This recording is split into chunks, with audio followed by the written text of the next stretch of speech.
Thank you, Sarah. Welcome one and all this afternoon. This is the regular board meeting of the Board of Directors of the East Bay Regional Park District on November 15, 2022. And we're beginning at 1:20, a bit late. We apologize. Madam Clerk, would you please call the roll of the board? Yes, President Coffey. Director Waspy. Here. Director Rosario. Here. Director Eccles. Here. Director Wieskamp. Here. Director Corbett. Here. President Coffey. Here. General Manager Landreth. Here. Deputy General Manager Alvarez. Present. AGM Cook. Deputy General Manager O'Connor. Present. AGM Shu. AGM Chief Chiobaro. CFO AGM Ocker. Present. Acting AGM Castillo. Acting AGM Gorgian. General Counsel Burgo. Here. Have I left anybody out? Okay, thank you. Thank you. Director Waspy, would you lead us in the Pledge of Allegiance?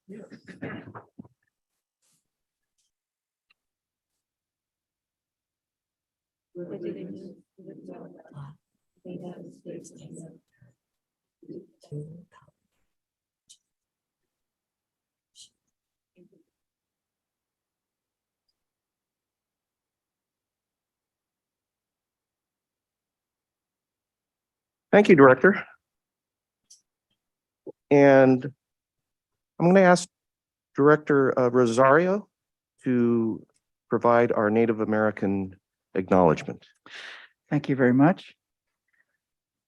The East Bay Regional Park District's headquarters is located within the Huichin territory on the unceded lands of the Ohlone Chochenyo speaking peoples who have continuously lived upon this land since time immemorial. The lands now encompassed within the boundaries of the East Bay Regional Park District are the ancestral territory of the Ohlone, Bay Miwok, and Delta Yokut. Today's Ohlone, Bay Miwok, and Delta Yokut people are thriving, vital members of the greater Bay Area community. They remain intrinsically connected to the land that they have stewarded since time immemorial. So please join us in recognizing and honoring this land and their ancestors, elders, descendants, and all other members of their communities. Thank you. Thank you, Director. We'll move to approval of the agenda. I want to make a note, though, on a slight change to our agenda that I'm proposing. Item 4A, presentation by Deputy General Manager Ana Alvarez. I want to move to section 2, immediately following the consent calendar. So that we can hear from Dr. Alvarez on the 30 by 30 movement and then consider some land issues that we have following that. So it made sense to me to have Anna start off after the consent calendar. So with that amendment, would there be approval from the board? President Coffey, are we moving the AB 361 to item, from item 2, I think it was on 3A up to the consent? It is the resolution recognizing the March 4th, 2020. Are we moving Yeah, I that? thought we could just do it simply where it is. Okay, all right, thank you. I understand that it normally is on consent and got on our regular action item agenda, but we can handle it that way as Okay. well. Yeah. That's fine. So with that change, motion to approve the agenda? So move. Director Wieskamp, Second. second Director Rosario, please call the roll. Yes, President Coffey. Director Waspy, Aye. Director Lane, Director Wieskamp, Here. Director Corbett, Aye. Director Eccles, Aye. Director Rosario, Aye. and President Coffey. Aye. Unanimous. Today's meeting is held pursuant to the Brown Act as amended by AB 361. Board members and staff and public may participate via phone or video conferencing. We will then move to public comments first on items not on the agenda and later on items on the agenda. So, Madam Clerk, would you explain the public comment process? Yes, President Coffee. Thank you. Members of the public can email me via publiccomment@evparks.org. They can leave a voicemail at 510-544-2016. Leave a message and we will transcribe your message and deliver it to the board. Or you can simply join the meeting and raise your hand when you're called upon during public comment, and we will address you.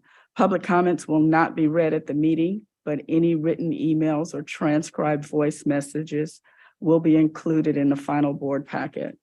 All comments and letters received before the deadline yesterday have been distributed to the board and again will not be read at this meeting. Thank you. And for those who are attending by Zoom and want to make a public comment, please raise your Zoom hand so that it pops up in the upper corner of my own screen. Thank you. So, Madam Clerk, do we have public comments on items not on our agenda this afternoon Yes, President Coffey, we have Renee Patterson, who is in the room. in the room? And then, of course, Kelly Abreu, Sarah Lounsbury are also present. And we Liz. got a email from Liz Bittner that I think we've all read. Yes, we did receive All an right. email from Liz Bittner. So letting Liz know we've read her communication. So I'll hand it Kelly. back to you, Madam Clerk. Yes, Renee, you have 3 minutes.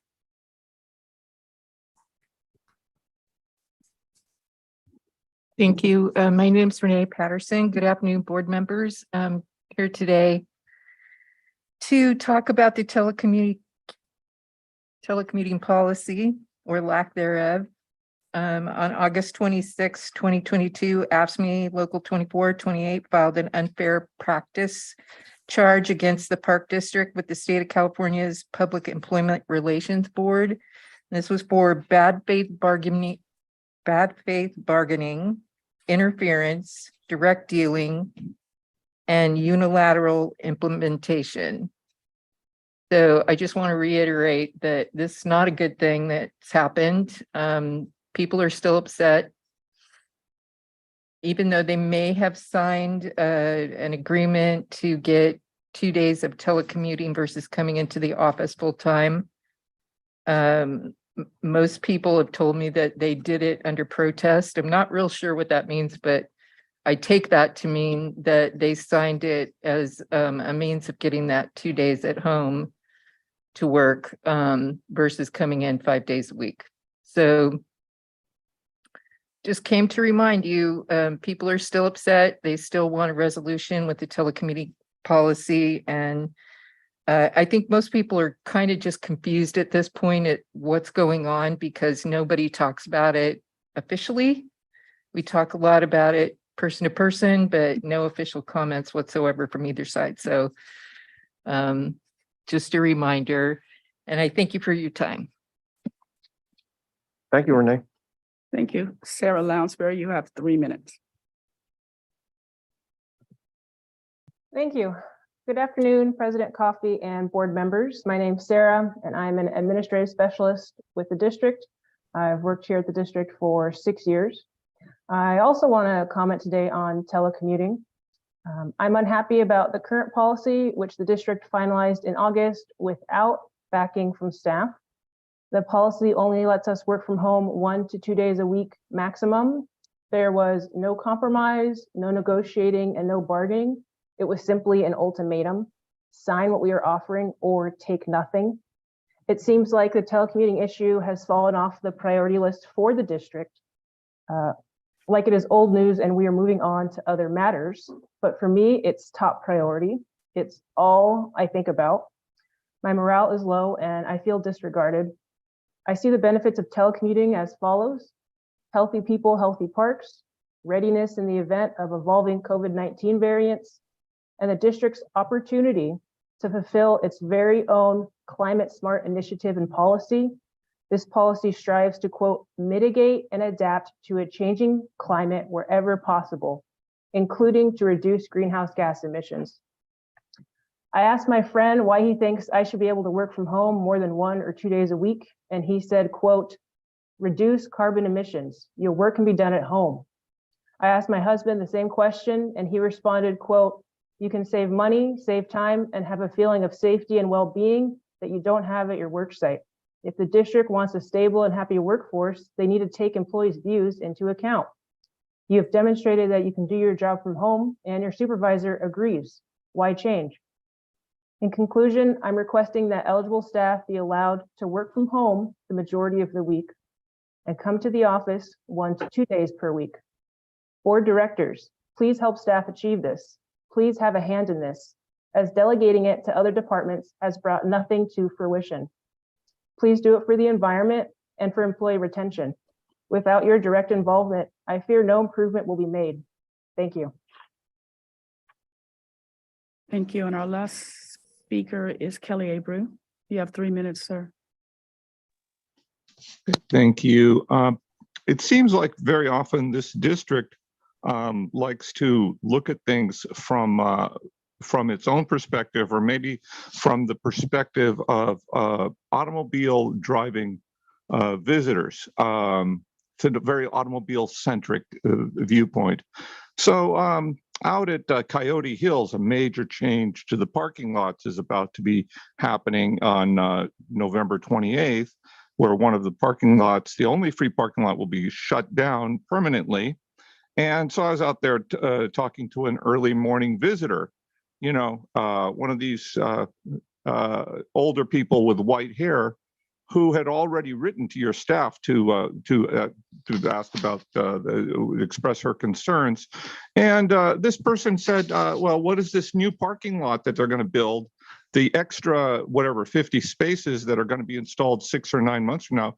The person asked, what good is that going to do her?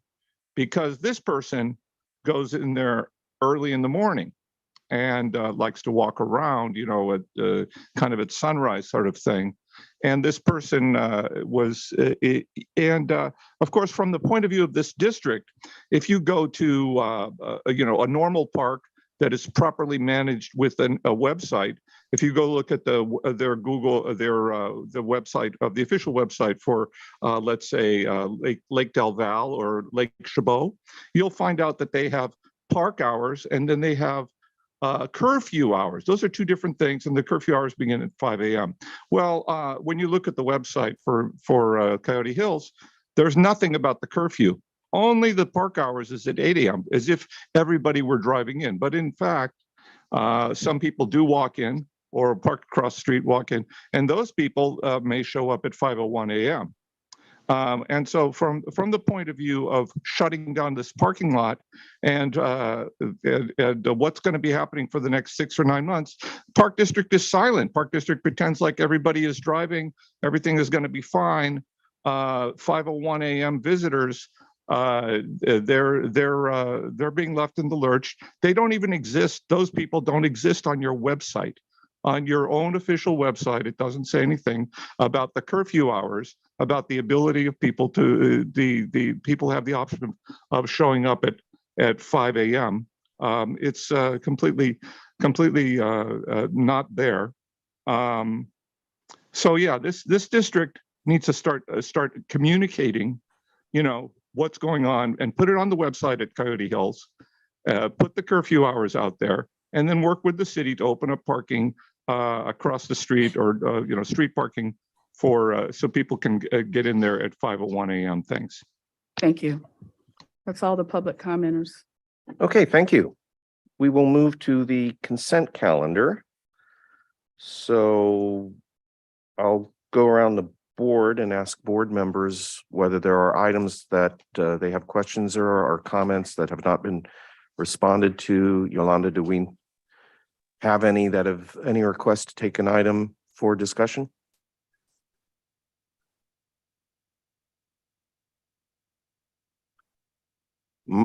Mine were two. Director Corbett. I just have a quick question about item M and L and M. Okay, we'll come back to those. Any other board members with Oh, item? no, Director excuse me, it's M and N, pardon me. M and N. Okay. N, yeah. Director Wasby? Yeah, and I would have a question on item C and item M and N also. Okay. Any other directors with questions or comments on consent items? We have one public comment from Scott Bartlebow, and so we'll pull that one too for discussion.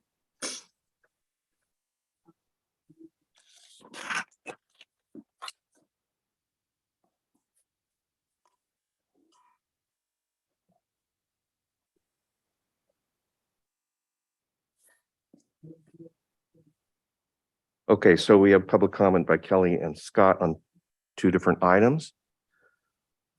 So with that, I think we got the consent calendar managed. We'll go to item C for discussion, approval of a new agreement with Vista Recreation for Lake Chabot. All right, thank you. Well, as I'm very happy that Vista Recreation is going to continue to be the concessionaire at Lake Chabot. I think they do an excellent job. I see them darn near every day. I note that they, in this new contract with them, they say they will focus on sustainability with an emphasis on protection of the environment. I think the most important thing they could do to protect the environment of Lake Chabot is to help clean up the plastic bottles that are littered all over the place, or not all over the place, but lots of them are there. And I think I'm not going to preach on the evils of plastics, but I think we sort of know that. It's sort of, everybody knows that. I'm wondering if we eliminated the sale of plastic containers at the concession and also lead weights.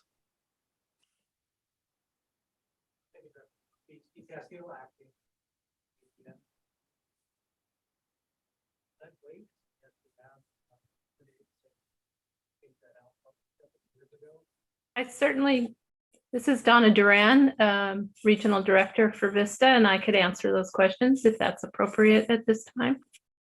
Ms. Duran, President Coffey will speak with you or call upon you Okay. if Yeah. necessary. Let's Thank let you. Steve finish. You can put yourself on mute, please. Great, thank you.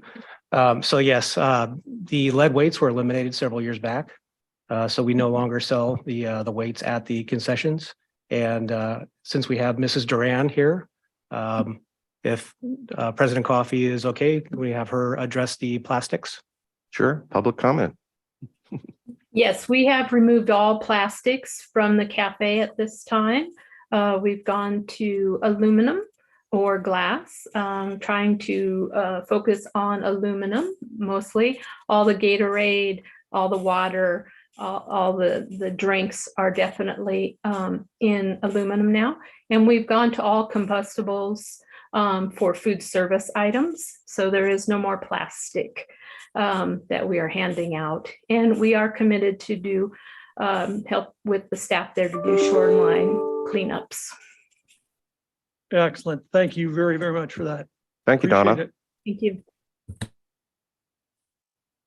Any other questions or comments on item C?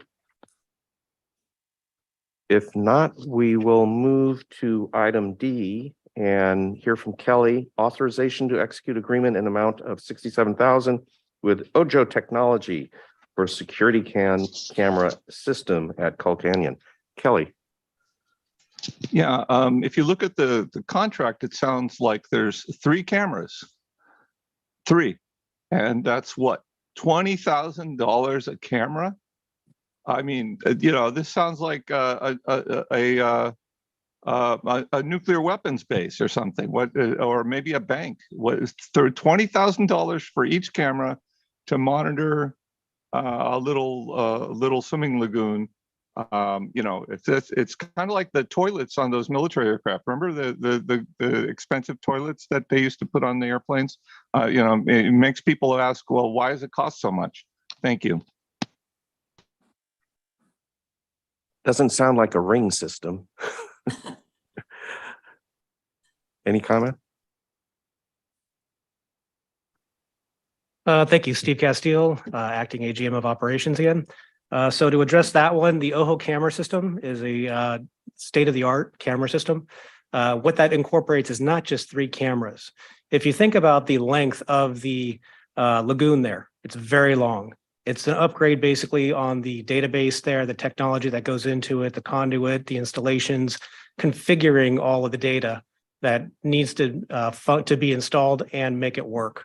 So it's the whole complete package that is associated with the 3 cameras. So Okay, it's a thank you. lot more that goes into it. Thank you. You're welcome. Steve, would that include maintenance on those cameras? That does include maintenance as well, yes. Okay, great, thanks. Okay, we'll move to item G, authorization to amend a grazing license with Dwayne Martin Jr. for livestock at Clayton Ranch and Black Diamond Mine. We received a email memo from Scott Bartlebow. Scott, do you want to speak in person on this, or we have all read your email? I would like to speak if you'll afford me the opportunity. Thank you for the opportunity to speak today. Scott Bartlebow, Advocacy Director, Bicycle Trails Council of the East Bay. Speaking to the grazing in the Park District, it's a critical part of the fuels management, control of invasive species, and provides cattle pond habitat benefits as well. We recognize that. In the discussion from the staff memo, I didn't note any discussion of protection of recreation resources.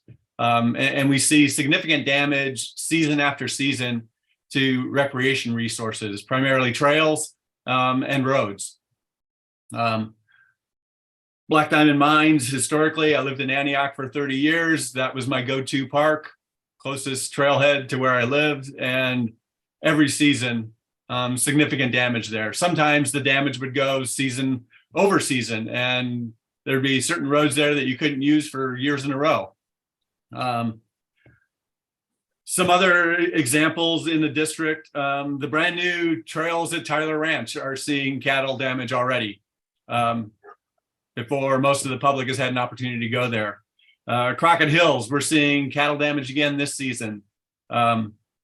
This isn't to say that there aren't a lot of things going on with the grazing program to try and improve. There have been improvements in fencing, improvements in water infrastructure, and slowly improvements in the rotation of cattle to pastures that don't have highly valued trails in them.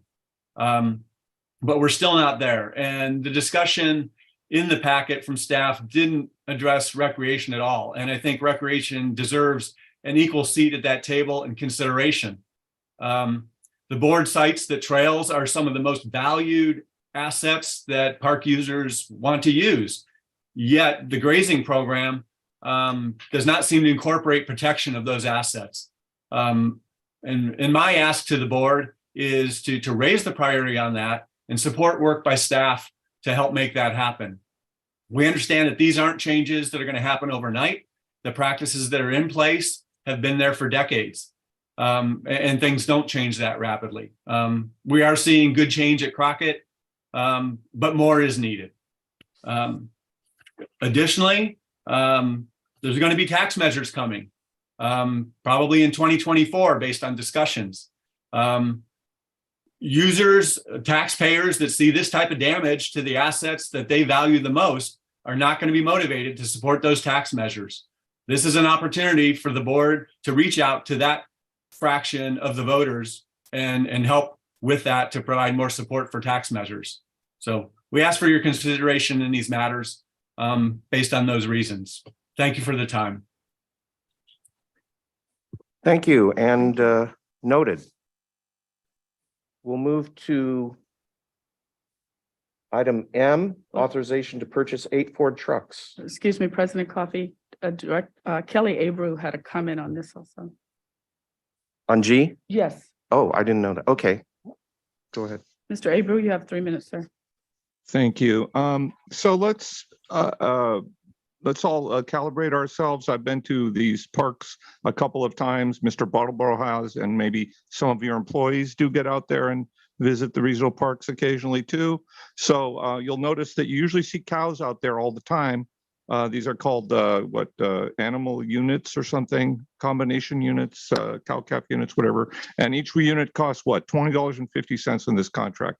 So we see that there's what in this contract, $13,554 per year, and that's $20.50. And if we assume these units are out there all year round, and divide that out, you get what, 55 units of cattle out there, which is what, 55 pairs.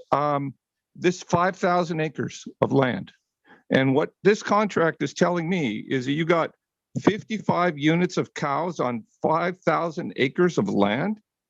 That's like nothing, isn't it? I mean, wow.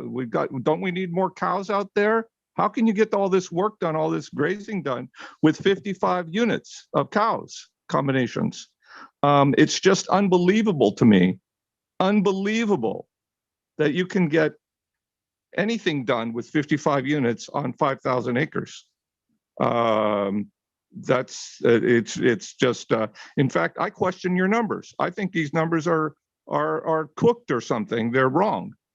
How can you, the payment is less than $14,000, 5,000 acres. If you just do it on an acre basis, it's less than $3 per year per acre, which is nothing also. But so, what is going on here? How come you don't have, I bet you if you go out there to, where is this? It's Black Diamond Mines. If you just go out there, drive up or bicycle up or walk up, open your eyes, look around, and if you see a lot of cows there, then you got to ask yourself, how come all these cows are only paying $13,554 per year, which ought to be only enough to pay for 55 units of cows, which is 55 pairs, which is one big cow and one little cow, the calf thing. Thank you. Item M, authorization to purchase 8 Ford trucks. You have a couple of board member comments on it? Yes. Ellen? Yeah, my questions are on both M and N with regard to the Ford trucks, 8 Ford trucks and 7 Ford trucks for purchase. My concern is always, when will we be moving towards electric vehicles only? So quick question, are there electric trucks yet in these types that we use that we could purchase instead of these? Is that possible yet? Yeah, I asked the same thing. Steve Castillo, acting AGM for operations. We have Robert Kennedy here present with us, who's the chief of mast, who can go into that. Okay. Yeah, I can't seem to turn on my camera. We can hear you though. Okay. So good afternoon, board of directors, President Coffey. Robert, you should be able to turn it on now. Okay. While dealing with our, there I am. While dealing with our supply chain issues nationwide, Ford dealerships and a lot of other vendors have moved to a order bank window system. And so depending on the vehicle brand and the make and model, we have very slim ordering windows for each one of those vehicle types. And in the case of Ford, it has shifted 3 to 4 times in the last year for us to be able to purchase vehicle types. And in relation to the electric vehicles, those windows just haven't opened up for us at the moment. And so it is becoming more and more difficult for us to be able to meet the demand that is being requested of us when it comes to electric vehicles. But we are on topic, and when we have the opportunity, we'll move forward in that direction. So they're just not available for us to purchase? Correct. But they are manufacturing these types electrically? Yes. Yes. Huh. How long would we have to wait in order to have electric vehicles of these types? Well, we're making a shift from, gas powered vehicles and RD99, and we're just not there yet.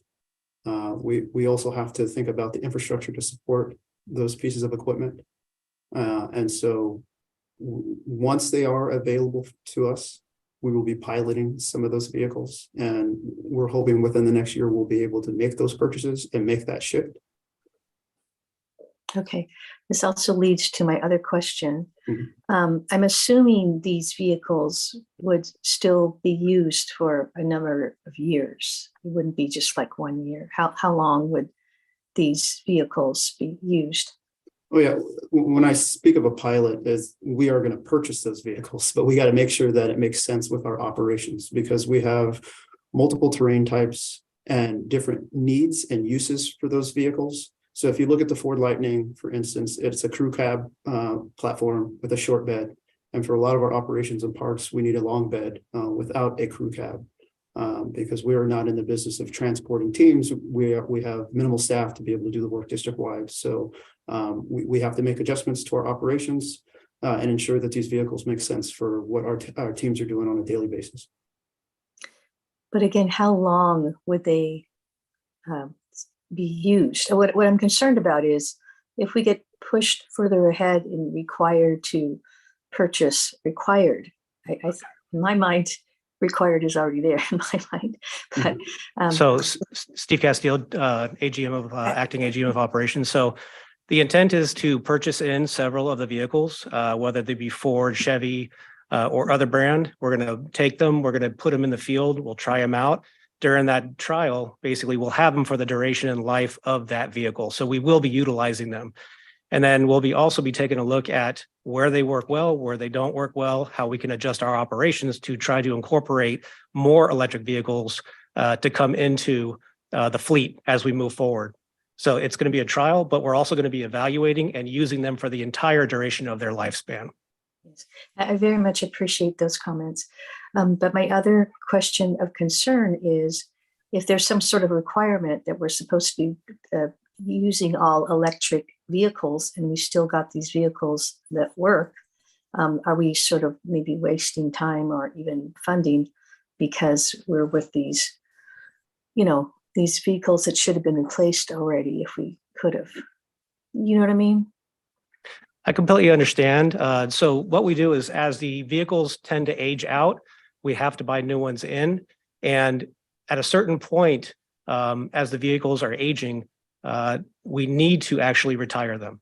So Right. it becomes a point where we have to buy something. And if they're not available at the time, we will continue to buy what's best for the field operations at the time. So I don't see it as being a waste, or I don't see it as misappropriated funds. We definitely can use them and will use them in the field. We are buying the ones that are very fuel efficient. So it does meet the requirements of that. We're using biodiesel where we can in those vehicles. And then as we have them available, we will definitely take them and purchase new ones, meaning the electric ones, as we move forward. The other thing too is we don't want to do it too fast. I've seen it before, like for instance, with the natural gas, when that came through, that was the latest and greatest. And a lot of vehicles were purchased from natural gas, only to find out that they had to have the gas tanks replaced every so often. The fuel stations would break down. They didn't have the mileage capabilities that were required to move from point A to point B. And so those are some of the things that we'll be evaluating as we move forward with the fleet, so that we're making the correct decision and the correct vehicle for what we're utilizing it for. Well, thank you very much for educating those issues. And, as soon as we can start purchasing all electric, I think that would be important. I know there's other types of,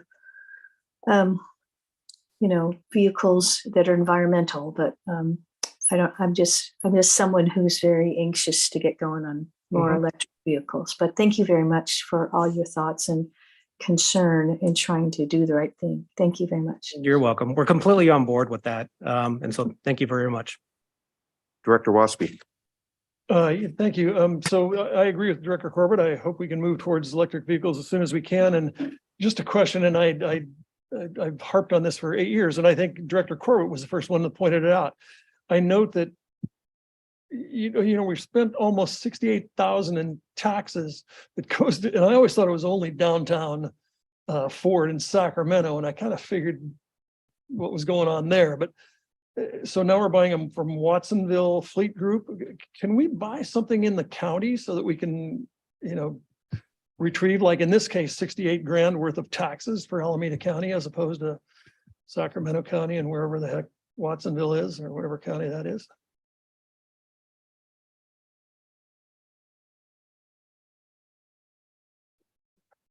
Director Waspy, my understanding is that the taxes are assessed locally. And so the taxes, they would basically come back to the county. of Oh, where we're really? Purchasing them from. Great. Just, yeah, Yes. just to clarify, there is a provision under state law very specific to auto sales that it actually is where the vehicle gets registered, where you actually collect the sales tax. So That's the good to county hear. will collect it. Thank you. I'm so happy to hear that because I've asked those types of questions in the past. So the fact that the county that owns the items that gets to take credit for that, that is great news to hear. Thank you. And we use these distant dealerships because they're part of a state procurement system, as I understand it. That's correct. Right. So we get a better cost than we would if we just went to the local Ford dealer. Correct. Yeah. Okay, thank you. Great. Thank you. Thank you. The good news is these electric trucks, F-150, Ford and all, they're very popular. So if you or I to go to a Ford dealer and want to buy one, it's on back order for more than a year, is what I've read. So we'll get there. Any other consent items that need to be addressed, members of the board? Seeing none, and we've had public comment. So is there a motion, Director Corbett? I will make the motion for these items for the calendar. Consent calendar has been moved. A second? I'll second. Director Wieskamp? Consent items have been moved and seconded. Would you please call the roll, Madam Clerk? Yes, President Coffee. Director Rosario, Aye. Director Eccles, Aye. Director Corbett, Aye. Director Wieskamp, Aye. Director Waspy, Aye. and President Coffee. Aye. Did I miss somebody? I don't believe so. Okay. No, I know, but you were looking at me like I missed. Just making We sure. were looking at you like you missed them. Okay, it's approved. We are down one board member Yes. who is out of state. Mhm. That brings us to Executive and Legislation Division. As I mentioned earlier, we have moved Dr. Alvarez's presentation to proceed now. And Anna, if you're ready, you can proceed with that presentation. This was brought before the Executive Committee, and the Executive Committee was unanimous in a desire that the full board hear this presentation. Thank you. Thank you so much, Board President Coffee, Deputy General Manager, Dr. Ana Alvarez. And I think I would like to start today's presentation by taking a moment of privilege, if I may, to thank the General Manager, Sabrina Landreth, and the Board Directors for your leadership and ongoing support in advancing the mission of the East Bay Regional Park District under a new model and under a new conservation model as framed by California's 30 by 30 Conservation Initiative. I am being joined today by staff members who have made a commitment to lead in this area as we embark on reimagining how we approach our work under this framework and who are ready to answer any questions that you may have at the end of this presentation. 30 by 30, while it's a catchy phrase, it really refers to the efforts by the global community to conserve 30% of terrestrial and marine habitats by 2030. This movement started with the international calls for setting aside portions of the globe as protected for the survival of species, including our very own humankind. This global movement brings forward the urgency to meet environmental challenges due to the devastating loss of the natural world and its life-supporting systems. And as of today, over 72 countries have embarked on a movement against time to protect natural areas and natural resources that affect our sources of clean air and clean water, as well as our food supplies.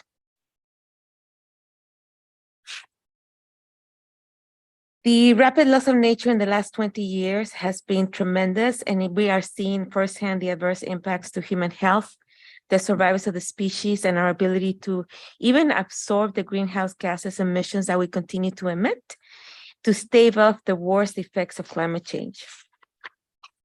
On January 2021, President Biden signed an executive order to tackle the climate crisis at home and abroad, addressing the global extinction of the natural world. This order included the specific goal to protect 30% of the nation's lands and oceans by 2030, and it also brings forward the intersection of multiple policy areas, including public health, food supplies, biodiversity, and equity. These policy issues are highlighted in a policy report title, which I love the title, Conserving and Restoring the America the Beautiful, that outlines 8 key principles as formulated by the executive order of the president through the Council on Environmental Quality, the U.S. Department of Commerce, the U.S. Department of Agriculture, and the U.S. Department of the Interior. I will not be reviewing each of the principles, but rather would like to highlight that they are in line with California's environmental policy and planning efforts, as well as in line with the Park District's very own policy climate framework that was adopted by the Board of Directors on April of 2018. The alignment specifically on an adaptive approach rooted on science is striking, but not surprisingly, as noted by Vice President Harris at a visit to the Bay Area recently. So I'm sharing with you a picture here of an opportunity where I had the privilege to represent the Park District and join in person to listen firsthand to a discussion on climate priorities with Vice President Harris in San Francisco, along with a small group of colleagues from Sacramento and the Bay Area, including our California Secretary of Natural Resources, Wade Crowfoot, and Deputy Secretary for Biodiversity, Dr. Jennifer Norris. Vice President Harris was still celebrating the passing of the Inflation Reduction Act of 2022, which provides a record-breaking $369 billion to combat climate change and advance conservation and clean energy programs.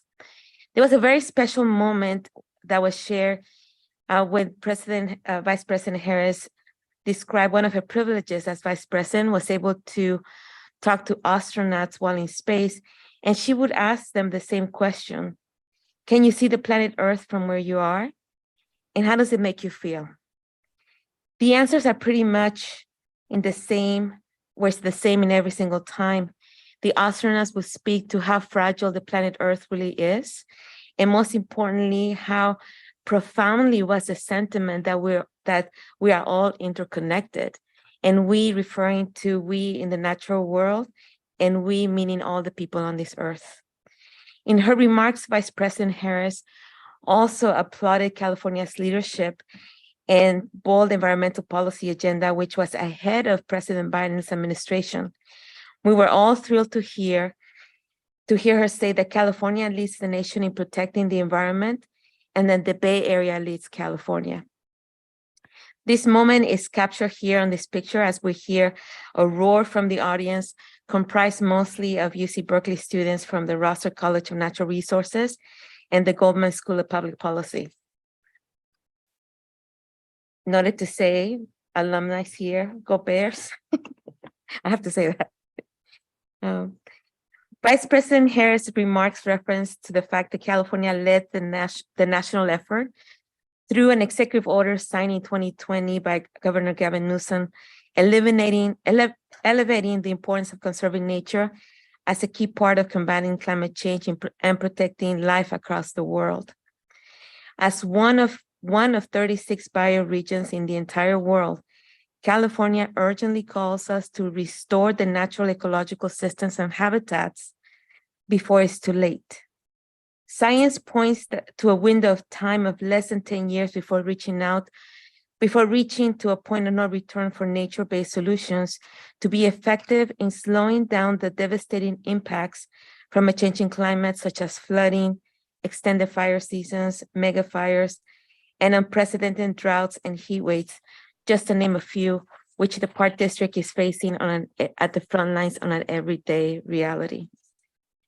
From the outset, the Park District has engaged at the front lines with key state policy and decision makers to contribute to the development of California's 30 by 30 conservation framework.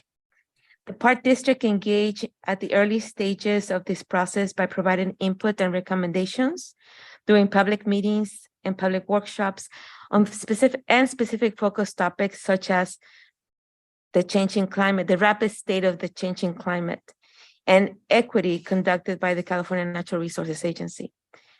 The year 2021 can be best described as a year of beautiful minds coming together with urgency to formulate pathways and strategies beyond the norm of what we know as normal, since we are living in a new normal with unprecedented rapid decline of life-supporting natural systems. The Park District engaged at the state policy level and also at the regional level with shovel-ready projects, ready to demonstrate that this can happen. I served in the leadership role as a member of the California Biodiversity Network Steering Committee, which is chaired by Dean of Berkeley's Rosser College of Natural Resources, Dr. David Acklery, and the Director of California Department of Fish and Wildlife Science Institute, Christina Sloop. The California Biodiversity Network brings together participation of about 400 scientists, academia, and land managers from across the state through 4 roundtables seen here in this round visual, with equity cutting across as a cross-cutting principle. The California Biodiversity Network is part of California's 30 by 30 partnership structure with one goal in mind, which is to contribute in the development of building the infrastructure needed to add capacity at the regional level for implementation. So again, this is about expediting the fastest way possible ground-changing strategies. One of the first objectives was the development of Appendix D of Pathways to 3030 California Plan, which outlines research and information priorities to support the implementation of California 30 by 30.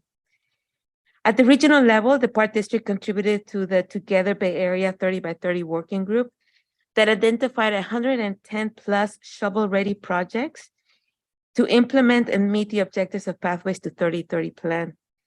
It will be important to underscore that the Park District has a long listing of projects in need of financial resources to implement, ranging from ecological restoration projects, such as restoring Wildcat Creek, and resource assessments like mapping our grasslands.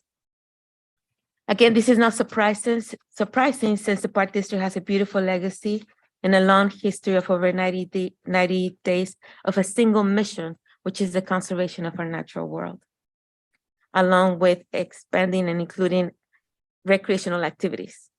I got you. What I want to do is, from a large body of work, I wanted to showcase one impactful activity led by the Park District through the California Biodiversity Network and in partnership with Point Blue Conservation Science, the UC Berkeley Institute for Parks, People, and Biodiversity.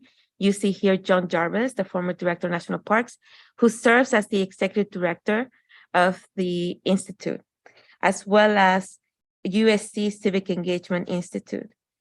The Equity Forum was hosted earlier this year to identify equity research gaps to advance pathways to 30 by 30.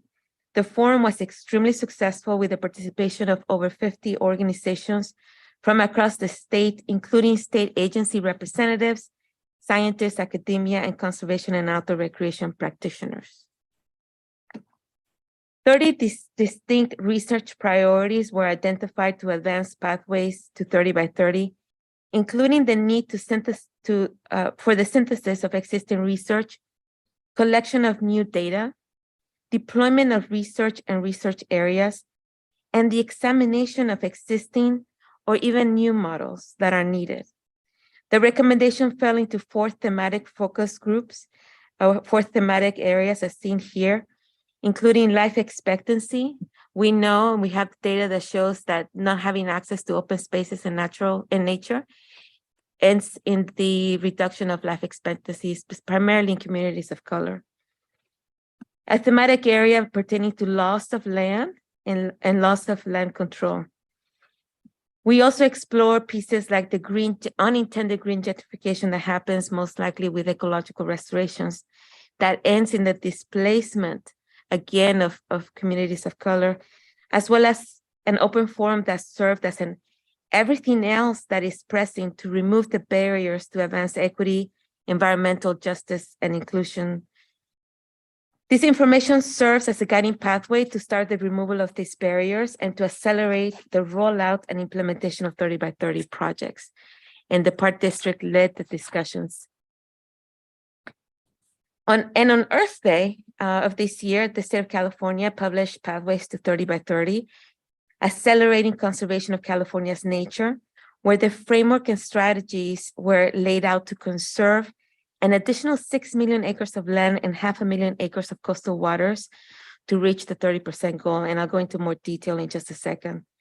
The Pathways report highlights the governor's executive order directive that in doing so, we must meet 3 critical objectives.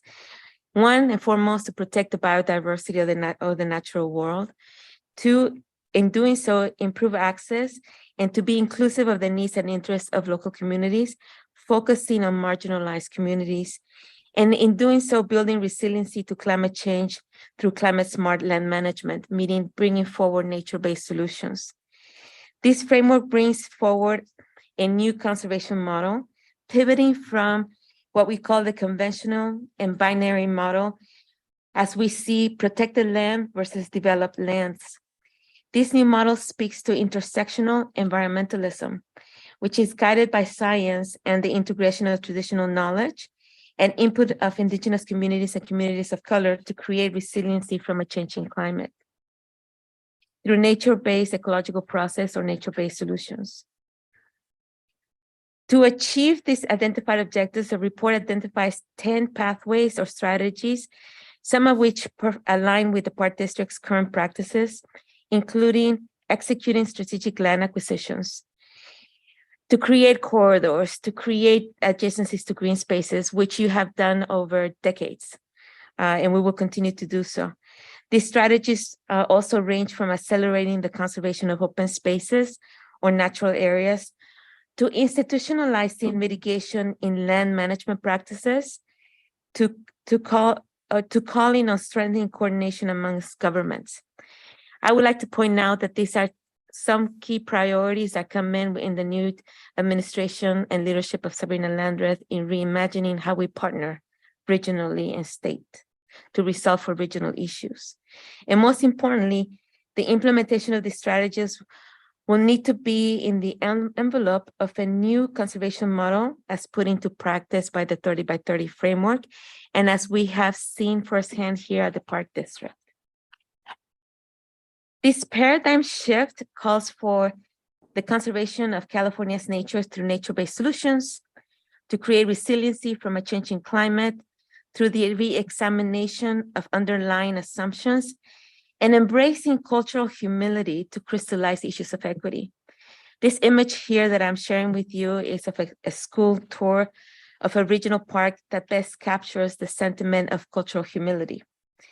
For some, this image may conjure different assumptions and even perhaps bring up some implicit biases. For me and for many conservation leaders, it speaks to a very bright future with a new generation of conservation leaders stewarding our beloved open space and its wildlife in a not too far future. This picture was taken during a site visit of the board of directors in 2018 of Coyote Hills Regional Park in Fremont, California. So in a group of about 20 students, I just want to share that the great majority of them were trilingual. They spoke 7 different languages altogether, with Farsi and Arabic as the 2 primary languages other than English. These children are not only do they represent the critical richness abound in the racial diversity of one of the most ethnically and culturally diverse cities in the Bay Area, but they also represent the fast shift in demographics in California. In reimagining our work under the 30 by 30 framework, we have an opportunity to not only amplify historically excluded voices in the interpretation and environmental education, but to ensure cultural relevance to all park visitors in connecting with nature and most importantly, to create inclusive spaces where people feel welcomed and they feel that they belong on their public lands. I am still hoping to see an awesome welcome sign in Arabic or an inspiring interpretive panel in Farsi. And I have hope, and I think that I can see that in one of these days. All of this may feel like a huge lift, but it's very doable. As California's Natural Resources Agency Secretary Wade Crowfoot urges to re-examine how we approach conservation, he constantly says, the audacious is not only possible, but necessary. As in the case of Coyote Hills Regional Park, the Park District embarked in the last 6 years on a journey to create a climate-smart open space that provides access to people. So kudos to Chris Barton and his team, who have been championing a land use amendment and climate-smart planning by integrating nature-based solutions to ensure resiliency to a changing climate, while storing carbon for clean air for many, many years to come, and in fact, for perpetuity. The Park District with Chris and others, we embarked in this journey 6 years ago. So I would like to showcase, and thank you, Chris, for all your service and all of your work. I would also like to showcase another tremendous champion of the East Bay's natural world, Dr. Dave Rinchey, whose vision and dedication to protect the threatened Western snowy plover has proven to be not only audacious, but also possible and necessary. His body of work, to give you an idea, goes back to decades and is in alignment with today's science, with the latest science in creating resilient landscapes and habitat for the protection and conservation of the Western snowy plovers, who breed at the Hayward Regional Shoreline, who overwinter at Robert Crown State Memorial Beach, and who will soon have a second island and a new breeding habitat at the new marsh in Martin Luther King Jr. Regional Shoreline. So again, kudos to Dr. Dave Rinchey, to him and his entire team of volunteers and all the partnering organizations and the leadership of the board members that allows him to do this work. The successes of the park districts can be duplicated across California's landscape, and the 30 by 30 Conservation Initiative actually leans into regional-led conservation for its implementation, precisely to duplicate a place-based solution approach, which is critical since California has many climates, is rich in topography and diversity within the makeup of its natural landscapes. A cookie cutter approach is not going to be the solution, but rather what's happening locally.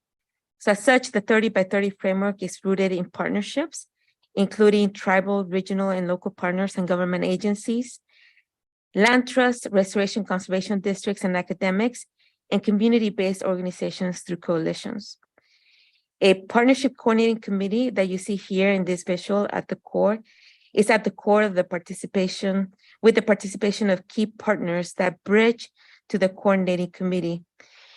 And the East Regional Park District is front and center with the participation in 3 specific areas: the California Biodiversity Network, the regional work groups with Together Bay Area, and the Partnership Coordinating Committee. The Pathways document also defines and what really counts into the 30 by 30 goal, which lands and water areas which is defined as those lands and water areas that are durably protected, meaning for the long in perpetuity, and are managed to sustain functional ecosystems and the diversity of life that they support. These areas can be both intact and restored, which speaks to the majority of our lands. So looking at the statewide, we know that more than any other state in our nation, California has already protected 24% of its lands and 60% of its coastal waters. The work ahead of us includes protecting an additional 6 million acres of land and 500,000 acres of coastal waters to reach our 30% goal. But let's go ahead and take a closer look at the 24% to better understand how the public lands under the Park District's jurisdiction contributes to 30 by 30. Here is the very well-known image that we all keep in mind as we do our work. This is the jurisdictional map of the Park District. And out of the 24% of the lands that are counted towards the 30 by 30 goal by the state, approximately a little bit over 51 acres of land counts toward that 24%. That translates to 42% of our lands, which are considered conserved under this criteria or this definition. And of course, 42% of lands or Park District lands may feel like enough.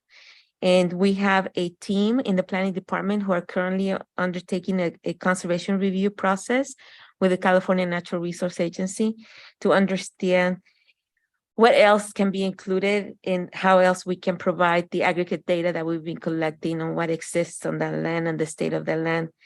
And if staff recommendations are accepted, it may be that we can move 96% of the public lands under the jurisdiction of the Park District towards the 30 by 30 conservation goal. I also wanted to share a couple of pictures in telling the journey in the development of the framework. And I will say that, so here's a picture of a milestone in celebrating the publishing of the Pathways Report and the contributions of many, many people. So Secretary Crawford approached the Park District to see if we will host his regional convening at Roberts Regional Park. And he showcased the Park District as a living model of the implementation of the 30 by 30 framework and strategies. And we were certainly honored to have hosted his regional convening of key partners and conservation leaders from the Bay Area as well as Sacramento. And it was definitely a point of acknowledgement of the good work and the legacy of the district that goes back to 90 years. And again, to imagine what is possible. Also going back in September, the Park District participated in the state's official kickoff that took place in Sacramento with the remote participation of Governor Gavin Newsom, as well as other state dignitaries leading the charge towards the new conservation model to accelerate the pace and scale of climate smart conservation through nature-based solutions. Here you have Governor Newsom addressing the in-person participants who were there. The event was overall tremendously successful with over 500 conservation leaders from a very broad spectrum of disciplines joining remotely and in person. And the Park District was certainly well represented with 7 members of its senior and executive management team attending in person to be there front and center to engage in the conversations and to understand what is being expected as we embark on this 7 to 8 year journey. And definitely it was a memorable watershed moment in the history of conservation for California. Senator Nancy Skinner, who championed the allocation of fiscal resources for 30 by 30 in her role as the chair of the Senate Budget Committee, and Assembly Member Ash Karla, who authorized AB 30 by 30, which brings in the accountability piece, share some of their amazing work that they and their colleagues have undertaken in the legislation to advance 30 by 30. Please, if we can do a special note of deep appreciation to Senator Skinner, who served previously as a board member here at the East Regional Park District. She shared our story. She spoke of the creation and the success of the East Regional Park District in her remarks to underscore that the Park District successes serve as a demonstration of what can be possible, even in the most difficult circumstances, as in the case of the Great Depression, where the East Bay residents voted to tax themselves to protect the natural world found on the East Bay Hills almost 90 years ago. At the kickoff event, Deputy Secretary Dr. Norris also referenced the 4 billion climate commitments that have been made by the state legislation in the Senate, out of which 1.6 billion is specifically earmarked to restore and protect habitat to conserve another 6 million acres of land and 500,000 acres of coastal waters. As you can see here, the lion's share rests with 700 million with the State Coastal Conservancy for habitat restoration and protection, as well as acquisition, wildfire resilience, and nature-based solutions for coastal resilience.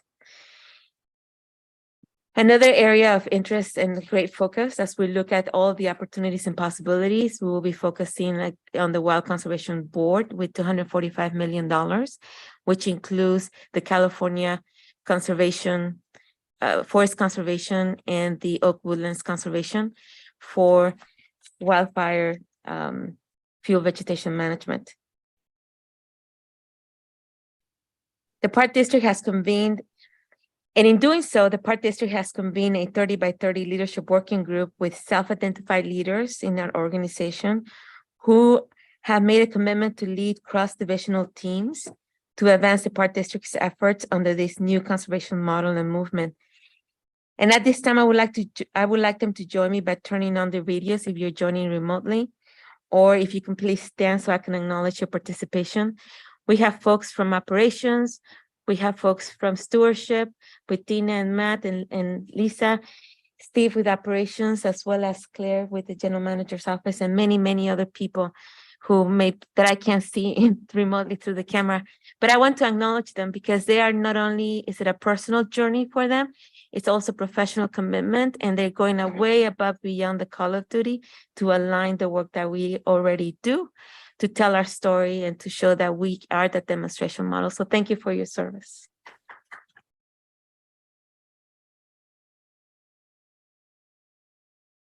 And on October 26th, about 85 staff members from all divisions and classifications joined an interactive workshop that was led by these folks, the 30 by 30 Park District's Leadership Working Group. And this was meant to be interactive. It was meant to include all divisions and all classifications. And it was hosted at the Brazil Room in Tilden Regional Park, the birthplace of the Park District. We have received nothing but, it was extremely well received, and people were very enthusiastic because all of our employees are working in a single mission organization, and they share one ethic, an environmental ethic. They share the value of understanding the role of the natural world, and it just creates for an amazing synergy. And I would like to acknowledge the Director Rosario for kicking off the workshop with the land acknowledgement, and also to thank you, Director Corbett, for participating in the small group discussions and seeing firsthand the commitment of our staff. So what's next, and what are we working on? At a very high level, we understand that, and we will continue to serve on the California's Resources 30 by 30 Partnership Planning Committee. And also we will focus on telling our story so that we can move further and faster to conserve and protect the natural world found on the east of the San Francisco Bay in the most diverse county in California. We will continue to be front and center by serving on the PPC, or the Planning Committee. We will focus on telling our story, including positioning fuel vegetation management, acquisition and ecological restoration projects, and other demonstration projects to further advance policy and funding allocations. We will continue to have a direct line to the folks who are at the front lines of climate change, the frontline folks out in the field, all the good people that you see, to tap into their creativeness and provide them with funding incentives for outside the box and audacious approaches to accelerate the pace and scale of climate smart work through the Climate Smart Mini Grant Program. So we're bringing this back. I will launch on January the 9th. And also we will continue the work championed by our new general manager in reimagining our approach to partnerships to expand further and faster regional solutions to a changing climate.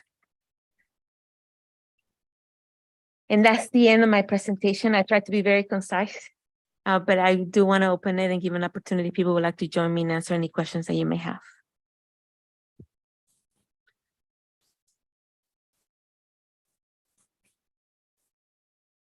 So my colleagues, you will no doubt immediately understand why the executive committee wanted this presentation to the full board.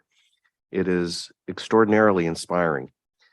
And the total interaction of everything this district does with this 30 by 30 federal and state movement, it's just extraordinary. We're in the forefront of every facet of it. And Dr. Alvarez is serving on the state committee in 30 by 30 committee and the biodiversity network. So we're right there. And it is, at least for me, given me a new way to inform how I think about the various allocation of resources, our budget issues, our projects. It helps inform how to organize all those thoughts, to put it within the context of 30 by 30. And you'll see this immediately as we discuss the other couple of items. The contract we're entering into with Point Blue Conservation and the authorization of approving the allocation of funding from the state for Thurgood Marshall. If you run the checklist of 30 by 30, these decisions we are making fall right within the organizing principles, the framework of the 30 by 30 movement. So this has really helped me personally in terms of understanding how to categorize what we're doing and some overarching principles that go into what we're doing. And I'm very proud of us, of this district, in terms of being way ahead of the curve in terms of these principles and how effectively we are playing the role of being the local implementation of 30 by 30. So with that, members of the board, comments or questions? Director Wieskamp. I am so impressed, Dr. Alvarez. That's a lot of work that's been done. And to think it started back in the 30s when times were quite desperate, and to lay a lot of what they had on the line by doing this tells us how important it was even back then. Sometimes through these years, a lot of things have been forgotten, but not the goal for this area. And I think I'm always so impressed by year after year, the land we saved and the people, getting people on the land so they appreciate it. And our staff just does a magnificent job. So congratulations on all the hard work and everybody in staff who's involved. I'm really impressed and thank you. Yes, it's worth sitting through. I hope we can get more exposure for this because I do think it's great. Good job. Thank you. Any other directors? Director Rosario? Yeah, thank you for those presentations. My second time, and third time. And yes, congratulations on the body of work that brought us this far. And I'm really looking forward to seeing the rest. As you stated, and it's if you look at the IPCC report from World Health Organization, we have very little time. And I'm really glad that we're focused on this. And my one question for you is the information that we gathered at the interactive meeting at the Brazil room, is that going to get posted sometime? That's an excellent question, Director Rosario. We had a meeting of the team this morning and we are putting together a SharePoint site where we're going to be posting the information. We're going to continue an interactive connection to the people that were there and invite others to join us. So yes, all of that will be posted in our SharePoint drive. Great. And I think, anytime we have a nature-based solution project like the marsh at Martin Luther King, we should really be publicizing those and letting the public know what we're doing, because I think it goes forward to not only addresses some climate change, but also our leadership in that area as well. So, and any acquisition, of course. So thank you so much. You're welcome. Director Corbett?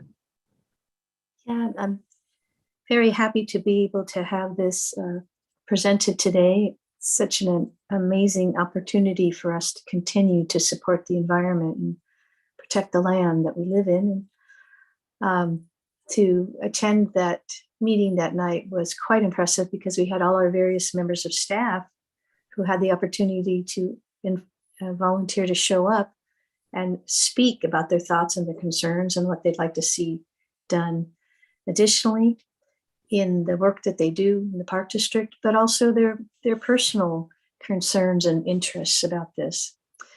One of the really important parts of our district is that we have lots of big open spaces of land, but we also live not only in areas where it's more open, but also in the middle of cities. And so we have the opportunity to continue to protect items, teach people about the importance of protecting these areas, and maybe even looking a little closer at some of our city areas and seeing what we can do to protect our environment in those areas as well, or even hopefully move students who are growing up and learning about the importance of this and moving them from maybe areas where they're more intensely populated and give them opportunities to understand the open space, small pieces of open space in their areas, or places they can go not too far away and learn about the environment and protect it.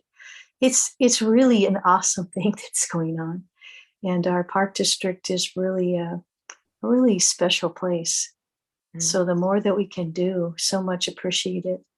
And certainly appreciate all the leaders who put this together. Thank you so much for the work that you've done. Quite amazing. Let's keep going. This is the good stuff. This is the fun stuff we get to do. Thank you. That's right. Other directors? Director Waspy?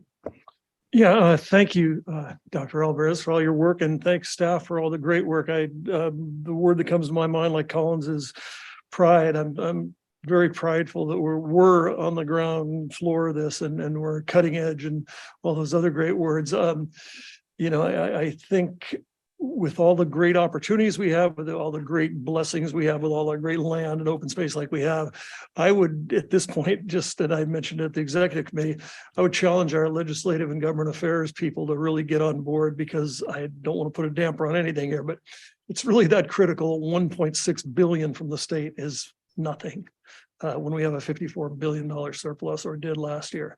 I think we really need to advocate, because we can do it. We just need help and funding. But thanks for all you've done. Director Eccles? Yeah, well, excuse me. Thank you, Anna, for the report. Really very impressive, really very excited about all of the work that's going on and is underway, and appreciate your leadership on this and all the hard work of everybody who is involved. And did want to also underscore what Director Rossby was just saying about the funding, not only trying to get more funding, but really make sure that we can get our share of what is out there. And I know the team is working on that for sure.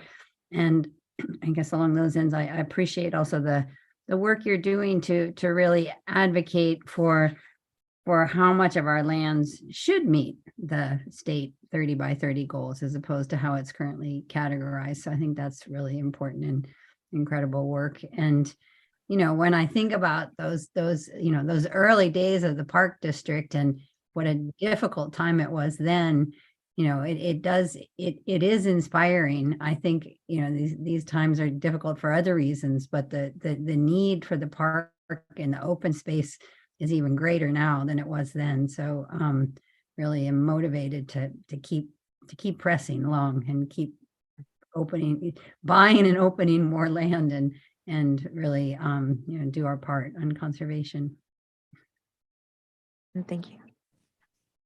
Yeah, I think management is well aware that the board is willing to put as much of our resources as are reasonable into pursuing state and federal funding within this framework. And I think we should emphasize that while we're saying that, it's not meant to take away from what we've accomplished. I mean, look at this current budget. We were allocated $36 million toward Point Malate. We were allocated $7 million by the Coastal Conservancy for Finley Road.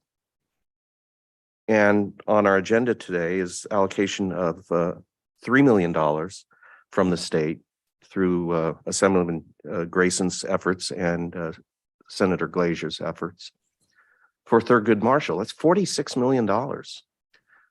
that we were, shovel ready to accept and go with, that advanced the framework of 30 by 30. So maybe it's a little greedy, but we're, willing to pursue more, as my colleagues have said, because it's out there and we're ready to implement it. So thank you very much, and thank you to staff for all your efforts in pursuit of these efforts. Anything further? Do we have any public comment? I don't see any hands raised. Okay, seeing no request for public comment. Thank you, Dr. Alvarez. We need to pass the Brown Act resolution, which is normally in the consent calendar and just got placed here. So unless there is public comment on it, we pass this every month as part of the consent calendar. Is there a motion to approve the resolution? So moved. Director Waspy, Director Corbett seconds. Please call the roll. Yes, President Coffee.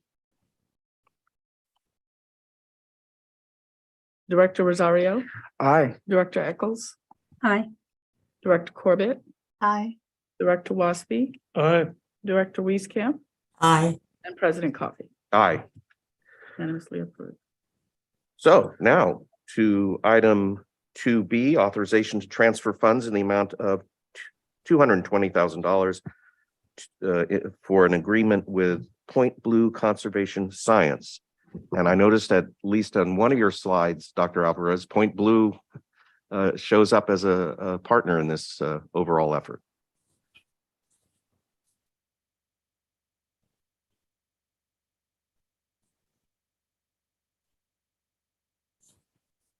We're just setting up on the podium. All right, good afternoon. Thank you, President Coffey, members of the board. I'm Claire Griffin, Management Analyst in the General Manager's Office, and I am joined today by Dina Robertson, Wildland Vegetation Program Manager, to share this exciting pilot project with you. The Stewardship Department has spearheaded this project. Let me share. There we go. Has spearheaded this project with Point Blue Conservation Science to engage both students and local tribal communities in a restoration project at Brushy Peak Regional Preserve. So I'm just going to give you a bit of background and then pass it off to Dina. So in 2018, the Board of Directors passed a resolution establishing a policy framework for managing park resources in a changing climate. And to operationalize this resolution, we have created an internal grant program called the Climate Smart Initiative Mini Grant Program to help fund projects that staff are already doing to help support climate resilience. And over the past few years, climate mini grants have funded programs that reduce waste, water, energy, other kinds of innovative demonstration projects to mitigate climate hazards such as drought and wildfire, and restore ecosystems. And this year, we're aligning this Climate Smart Mini Grant Program with the goals of 30 by 30 and looking for projects that protect and restore biodiversity, improve equitable access to nature for all, and reflect the needs of and interests of local communities, and mitigate and build resilience to climate change through climate smart land management. So like you mentioned, this slide probably looks familiar.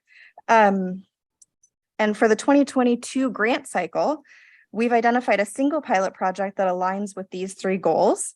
And then next year, we'll open it up on January 9th for anyone in the district to apply for projects that align with these goals. But for this year, 2022, we're looking at a partnership with Point Blue Conservation Science. So I'm going to pass it over to Wildland Vegetation Program Manager Dina Robertson to share a little bit about the exciting pilot project.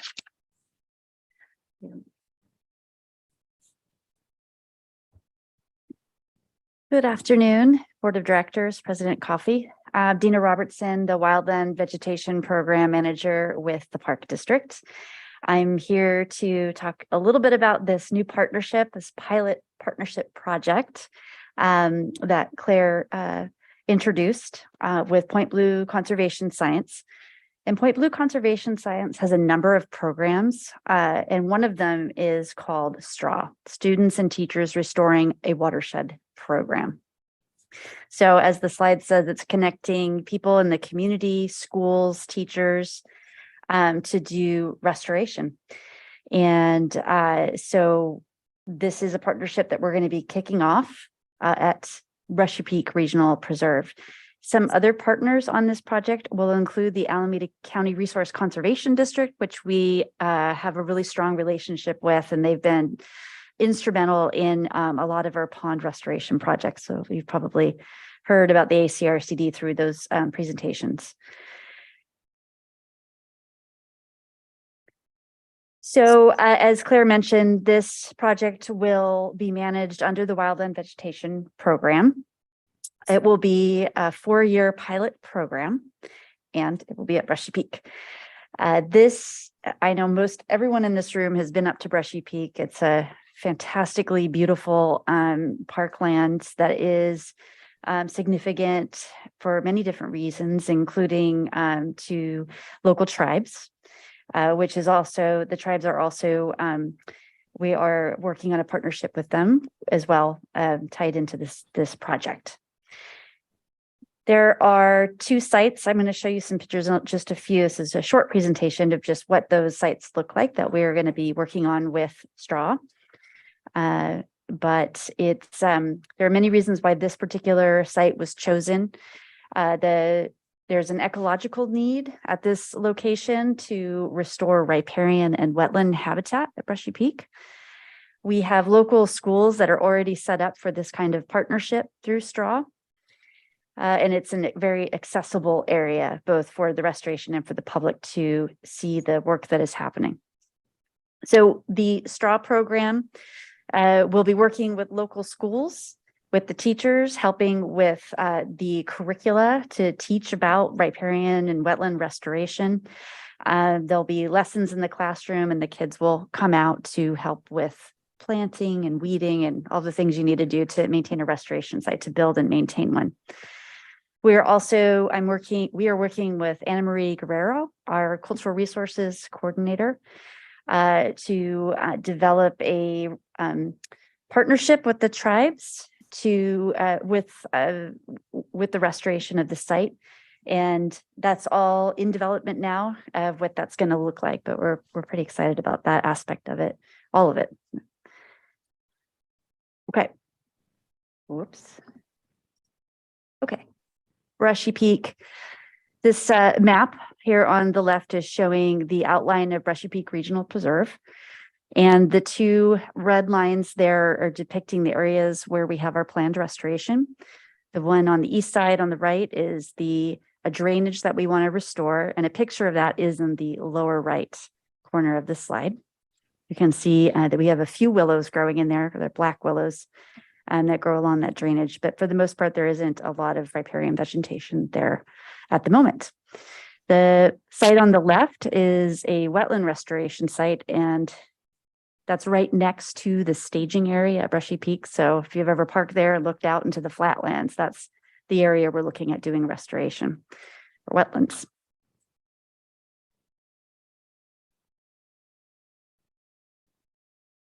I want to just say one other thing. This Brushy Peak it does not have a lot of riparian vegetation.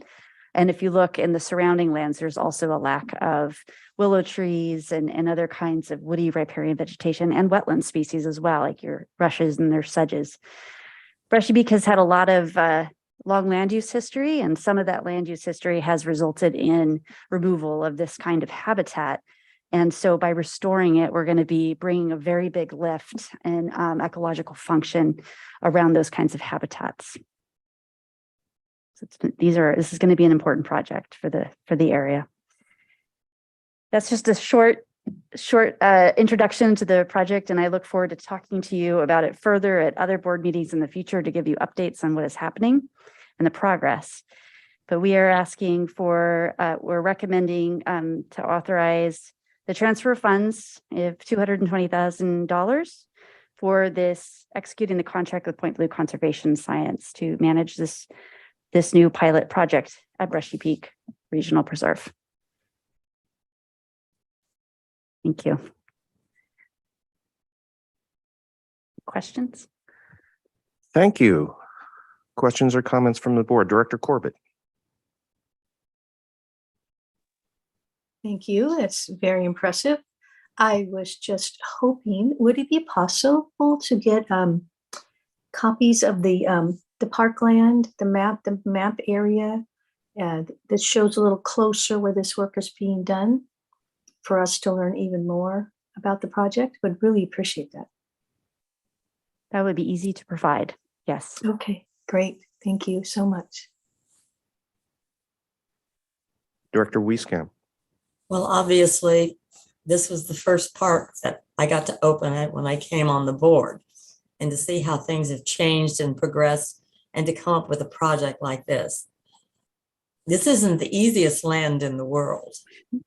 It is not the easiest land in the world, but a lot of people do enjoy it.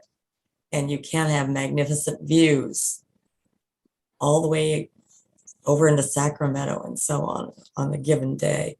But what a worthwhile thing to do. And I'm so glad you're engaging everybody and making it worthwhile. And I assume those are local schools you're going to be talking to about getting involved in it.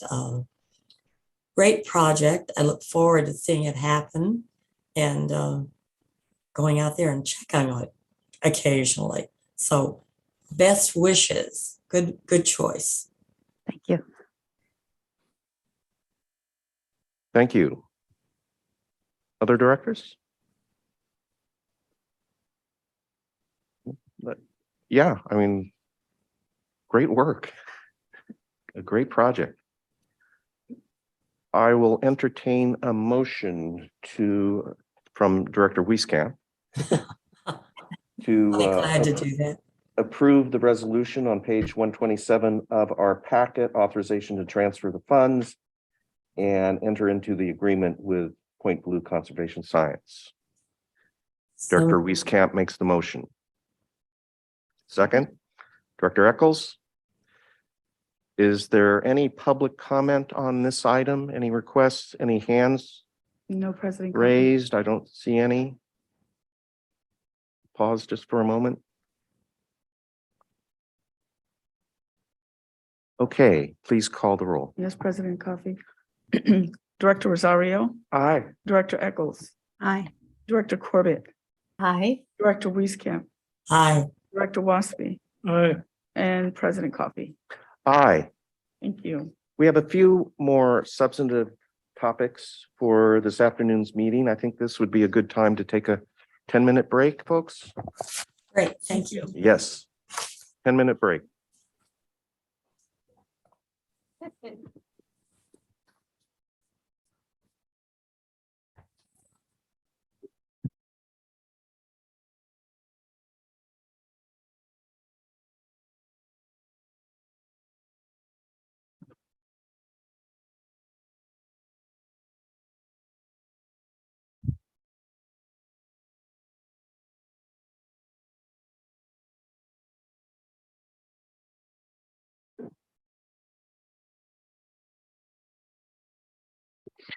All right, you're good to go. Thank you. Thank you, Alex. Thank you all for allowing us that short break. We are now moving to item 3A, authorization approving application for specified grant funds for Thurgood Marshall Regional Park. And who is doing the presentation? Good afternoon, Katie Hornbeck, Grants Manager. That answers that. I will go ahead and pull up our presentation. Thank you, Katie.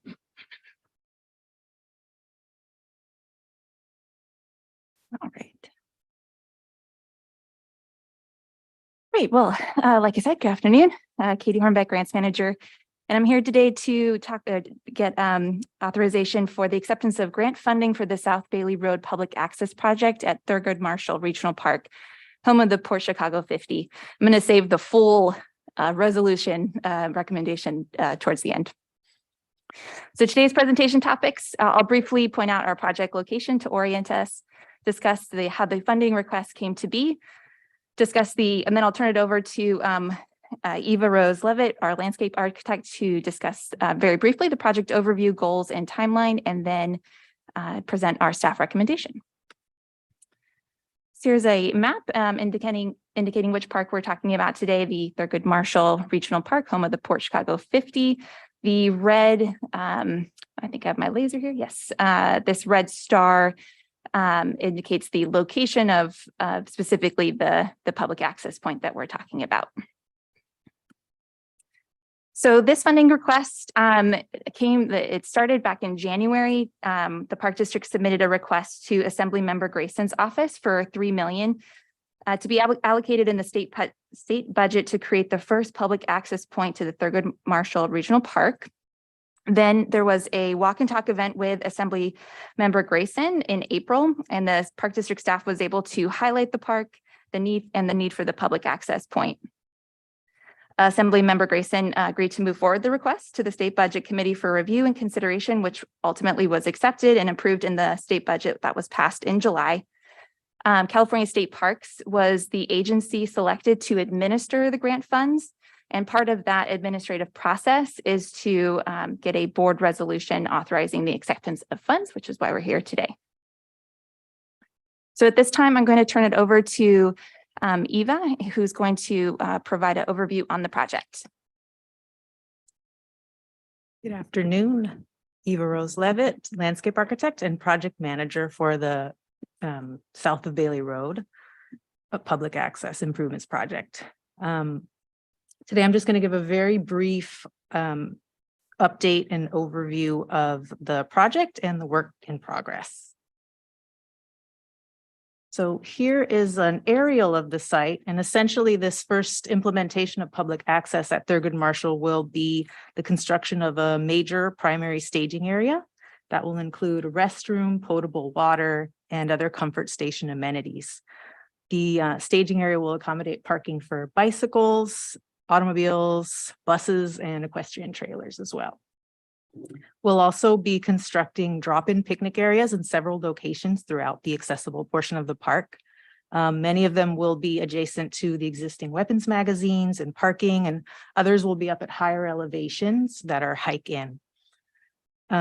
Interpretive elements is another major addition to the project, and they will be pretty site-specific, generally considering those at the weapons magazines and others that might be more kind of ecologically based or trail based.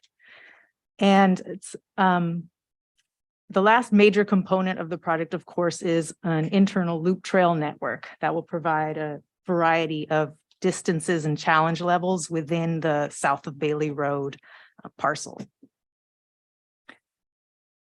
We've been really moving forward and advancing the project enthusiastically. We are nearing the completion of pre-design, which is otherwise known as site analysis. And so that list is all the kind of information getting that we've been working on. Ultimately, all that data gathering will be integrated into a conceptual design and cost estimate. And at that point, I look forward to coming back to the board for a more in-depth project update that will give us some, I think, a deeper sense of the timeline and budget for the project. And in light of the recommendation here today, I just want to say, with this, we can lose no momentum and just keep it going. Katie? Thank you very much. All right, and here's our staff recommendation. I'll read it in full. Authorization approving application for specified grant funds from the Budget Act of 2022, item 3790-101-001, as amended by AB 179, section 19.56, item number 9B1 AL, $3 million for the East Bay Regional Park District for the creation of the first public Thurgood Marshall Regional Park access point at Thurgood Marshall Regional Park, home of the Port Chicago 50. And I'm happy to answer any questions that you may have.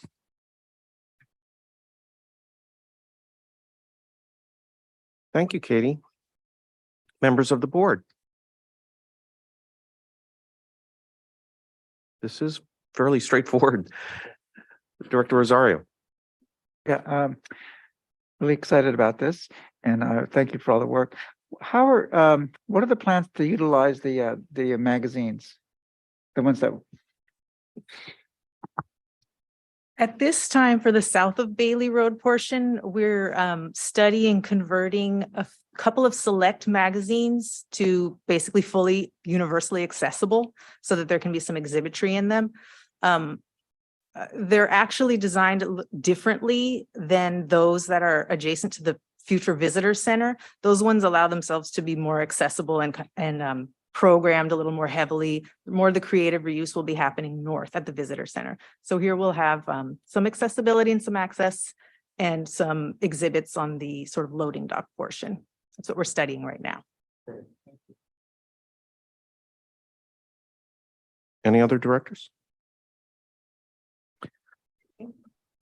Yeah, so I've been out to the site probably at this point about half a dozen times with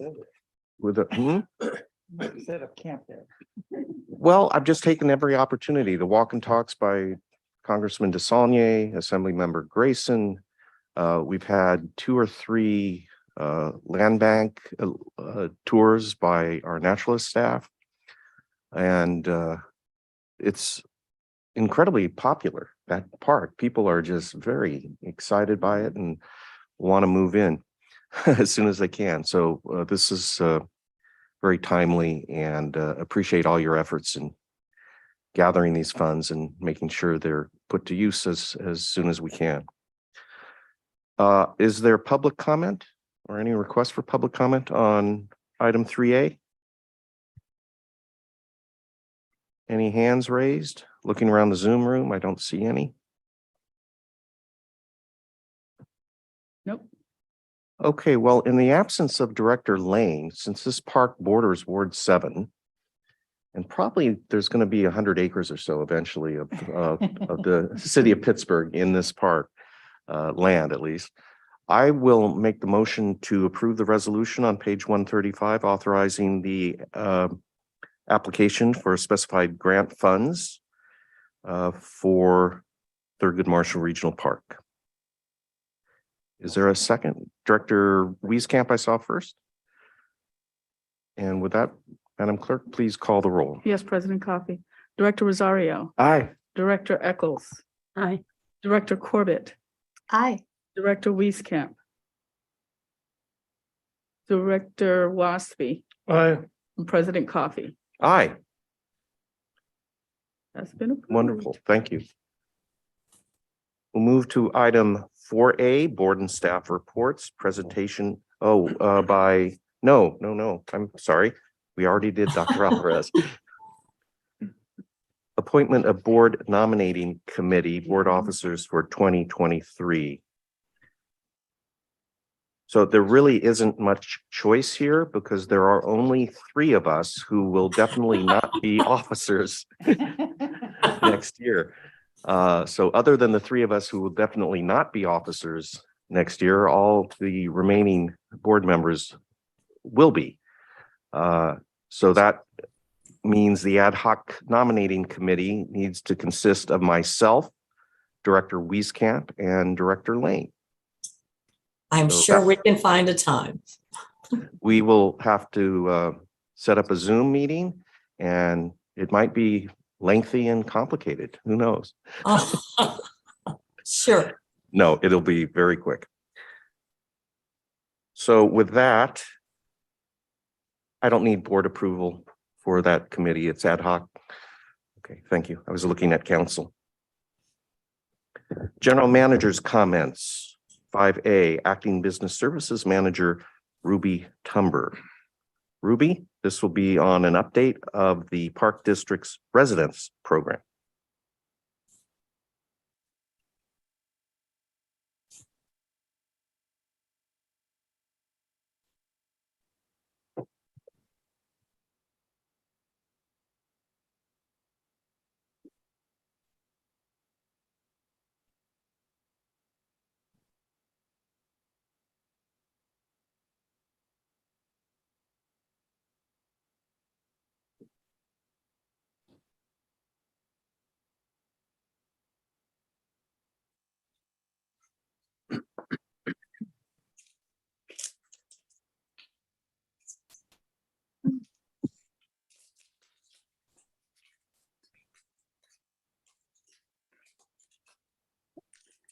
Thank you. All right, can everyone hear me okay? Perfect. Hi. My name is Ruby Tumber. I'm the Acting Business Services Manager. And today I'll be providing you an update on the residence program. Before I begin, I would like to give a shout out to the OG Business Services Manager, Tiffany Margalisi, currently acting INR Chief, as well as AFO Jeff Rasmussen, both of which were instrumental in the creation of this report. I'll begin with a little bit of background. Currently, we manage 64 active residences. The majority of them are employee security residences, which are situated throughout the district in our parklands. The second most common are 13 concessionaire residences utilized by on-site concessionaires, such as stable operators. We also have a limited number of leaseback agreements in which the district allows landowners to remain on property due to specified lease agreements. And we also have a very small number of residences that are purely utilized for caretaker situations, in which a more permanent presence is required to protect specific resources and to provide security. As mentioned, the majority are employee security residences. And as the name implies, they perform a myriad of security duties. And these include first response and emergency calls, monitoring illegal activity, reporting after hours entry, maintaining defensible space, as well as fire monitoring, opening and closing gates, in some rare instances, monitoring water systems, and even some animal care, such as at the EEC. Currently, our residence program is overseen by the Business Services Department, but works jointly with our Maintenance and Skilled Trades Department. Our AA2, as seen in the schematic of Noah Dort, oversees the residence agreements and administration of the residence program, while Trades, seen in the far right, manages routine maintenance, turnovers, pest control, and the typical things that come up during the life cycle of a residence. This is truly a partnership between the two departments, and the budget actually lives within the Maintenance and Skilled Trades Department. Last year, we did a lot with our budget of $229,000. And in terms of numbers, we averaged about $347,000 in rent payments over the last 5 years, bringing in a total of $1.7 million. A bit more background on how to be a resident. Our residences are advertised in a regular email from HR. I think many of you have seen it. On the far right is an example of the residence notice. We encourage staff to post this in offices and proliferate it around with colleagues. We host an open house for interested applicants to get an understanding of the space and the duties that they will be performing in the home. From there, a selection is made. A candidate may live on site for up to 9 years, and maybe even an additional 3 for some of our harder to fill spaces. This is per AGM approval. For those interested, the qualifications of a resident are to have passed probation and have not resided in a district residence for the last 12 months. The most significant impact on the residence program in recent years was the creation of the Residence Ad Hoc Committee, which convened between 2019 and 2020. There were 3 primary outcomes of the committee, all of which have now been completed. Those included conducting rent appraisals for the upcoming resident additions, prioritizing the construction of a residence at Anthony Chabot Campground, as well as performing a cost and feasibility study for potentially piloting a duplex project. And like I said, I'm happy to say all 3 things have been completed. The first recommendation and action taken was appraising unfilled or newly acquired properties, and that was conducted in the year 2020. Right here is the list of the properties that we assessed: Black Diamond Kirker Pass, aka Afinito, Deer Valley Chadburn Road, aka Roddy Ranch, Las Trampas 60 Valley Hill, Lothamer, Pleasant Ridge Tehan Canyon, aka Glen, Redwood Road, aka Albanese, and Sibley Pinehurst McCosker. So you may hear these names used intermittently, which is always fun. It adds sometimes to the confusion. And I also want to say that we perform appraised market rental values about every 6 years, and those help determine the rental cost of our residences. So the second recommendation was to reinstate a security residence at the Anthony Chabot Campground. There had not been a resident there since the year 2011, and it was desired that there be a security presence as the campground is quite large. There are 75 family campsites and 7 group campsites. AFO Jeff Rasmussen has been spearheading this project, and a contract was recently awarded to NBC Engineers. I want to add that this is where our employees reside, and we want to ensure durability and longevity on our investment. That is why we've been moving away from modulars to stick-built residences constructed on-site for a longer lifespan. We also want to keep in mind sustainability, including things like sustainably sourced lumber, as well as investing in a product that is more resilient against rodents and other undesirables, hence the concrete slab and cementitious siding.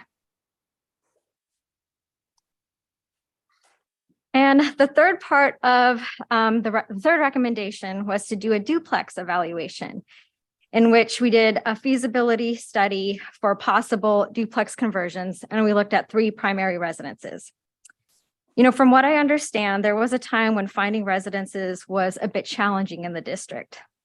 However, with the high cost of housing in the Bay Area, there is a high demand to fill vacant residences, and the ad hoc committee instructed staff to evaluate ways in which we can be more creative in resident options for our staff. So for this study, we looked at 3 properties: Redwood Albanese, Sibley Pinehurst, aka McCosker, as well as Pleasanton Ridge Tehan Canyon. I think my asterisks are a little off there, sorry. From that, we developed 3 recommendations. For Redwood Albanese, we decided to convert that into a staff office. There was a lot of crowding across the street. We were going to keep Sibley Pinehurst as is, and we ultimately selected Tehan Canyon Glen as the pilot program for the duplex study. And this is actually a picture of Tehan Canyon House. A little bit more of that. Work there is currently in progress. We have many things to do before we occupy the unit. The photos on the far right show you some of the deck work that was completed rather recently. We also need to instate pest control, do some painting, and the biggest project left is the installation of a new septic system, and that will be installed hopefully spring 2023. We can move forward to occupy that unit. And for the duplex aspect of it, it's going to be divided into 2 parts. The upstairs is a 2-bedroom residence and the downstairs is a 1-bedroom residence.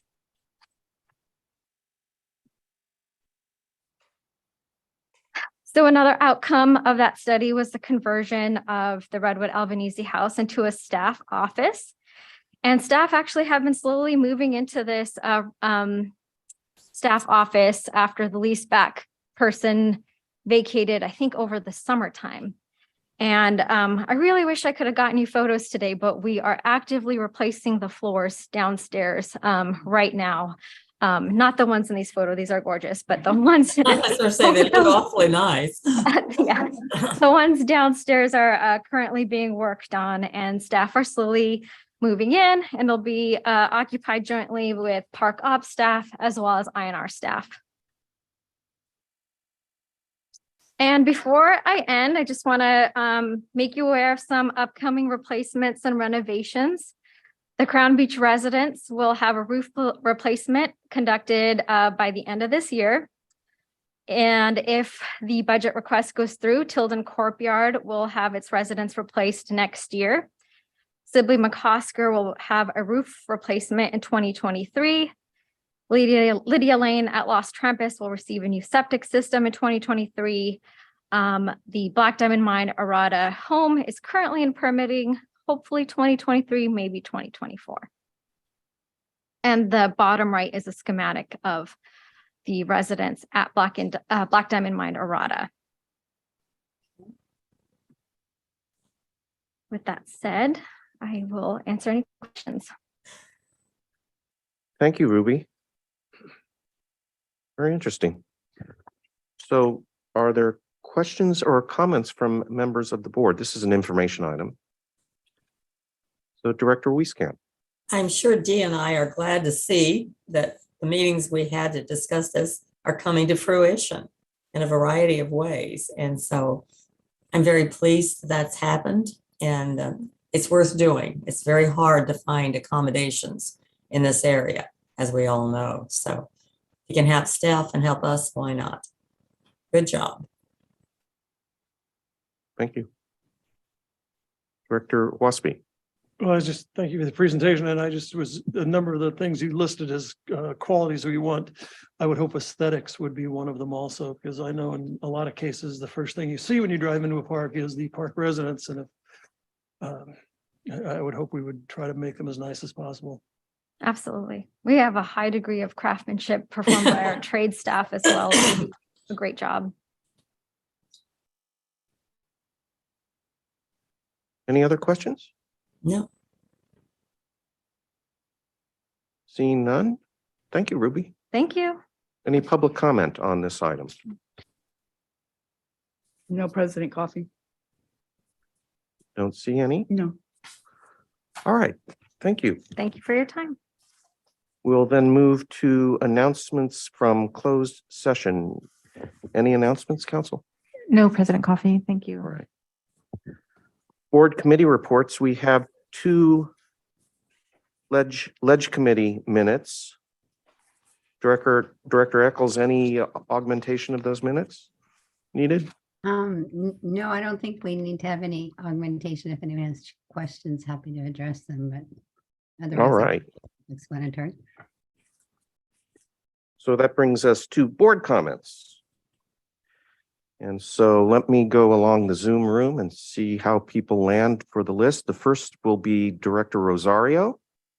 Next will be Director Waspy, and then Director Corbett and Wieskamp. Great. Director Rosario? Thank you very much. On 11/2, I attended the Regional Parks Foundation Diversity and Equity and Inclusion Committee, Subcommittee. And there's discussion there of Keith White, the chair of the committee, and also he's connected with Salesforce. And he has a connection with Monterey Jazz Festival. And there's a possibility of having or trying to promote a Monterey Jazz Festival type thing here in the East Bay. And so it's a possibility of having a pilot concert. And it's specifically to promote jazz back in the community. And of course, several of our parks are prime candidates. Judge John Sutter, Crown Beach, places where we've had festivals before, music festivals before. So that's could be coming to fruition. We're having talks as soon as the Regional Parks Foundation gets an executive director, they'll start talking in earnest about having that. So yeah, sounds great. And on 11/3, attended the Lake Merrick Breakfast Club, where we got to hear Mayor Libby Schaaf give her talk. And God, there was something there I forgot. There was something of import that I wanted to bring forward from her talk. And I can't remember. Damn. But yes, she's as outgoing mayor. She did a wonderful shout out to the Park District for our cooperation, and so back at her for that. And then on 11/3, attended the Regional Parks volunteer appreciation event at Bridgyard. Wonderful event. I thought it was just to see the improvements on the inside, the speakers. I mean, it was very significant. Yeah. And I thought it was very well attended, and good job there on organizing that. And then on 11/4, I attended the Multicultural Advisory Committee, and there was a great presentation by Lisa and Yuli about the exoneration. And then also Joe Sullivan did a presentation on and talk about ceremonial releases of animals on Park District property, and we talked about alternatives. One of them was to give people a heads up on our fish releases for when we restock the lakes, and allowing people to use those as ceremonial events. And then on 11/6, I attended the Rinda Historical Society, the grand reopening, and they had a talk on the history of the Caldecott Tunnel, which I purchased 2 books, and I gave one to Brenda Montano, and gave another one to Jim Rutledge there at Sibley. Fascinating. Very fascinating. I mean, it was packed. It was like they had to open up the whole room because there were so many people interested in it. And then, and then one of the speakers, Mary McCosker, who is related to McCosker Ranch. And then on the 7th, had a great conversation with Michael Reeves about some land deals we're talking about in my ward. Hope to follow up on some more of that. And then 11/8, attended the Operations Committee meeting. And then on 11/9, I attended the investiture of Pelayo Lamas, the first Filipino American to be elected to the Alameda County Superior Court. It was very well attended, and it was a significant event. And I had an opportunity to talk with Nancy O'Malley there, our outgoing district attorney. And I talked to her about our memorials that we share with the county and the city of Oakland at Lake Merritt. And no names have been added since 2012. And she said she was compiling a list, and she has the money. So it's just a matter of getting the list out, and then finding us a contractor to put the names out. And she was concerned about room. So this is, well, maybe we can talk about some fundraising in the future to expand that monument. And then on 11/10, attended the subcommittee meeting, executive committee, and very good discussions there about e-bikes and the board operating guidelines. Again, thanks to Lynn Borgo for helping that ad hoc committee. And then on 11/13, attended the Claremont Conservancy annual fundraiser meeting at the Claremont Hotel, and Berkeley Fire Chief, the interim Berkeley Fire Chief, gave a very good presentation on the state of wildlife fire and management in Berkeley, and also Contra Costa County. Apparently, Contra Costa County has approved countywide management standards for wildfire for your home. So they're for new constructions, you have to have a 5-foot non-flammable area next to your homes, and then you have to manage an additional 100 feet beyond your home for vegetation. And so he said Alameda County was also going in that direction for countywide standard, which will affect us, I'm sure, in both counties. And then, yeah. So there's a lot of things going on in wildfire, and hopefully the city of Oakland will finish their vegetation management plan. And then on the 15th, I'm here today. That's it. Thank you so much. Oh, a light month for you. Sure. Director Wasby. Thank you. I was hoping to go a little later because you'll find out. Sorry, Yeah, I was hoping you'd just done something on the 8th. There's an advantage to being president next year. On the 3rd, I also went to the volunteer appreciation celebration at the Bridge Yard. It was a great event. Obviously, it was really fun. Everybody did a great job, and our geez, we've got great volunteers put in a lot of work for the district and do really, really great work. And I always see Carl LaRue there, and gosh darn, that guy, he needs a statue made of him somewhere.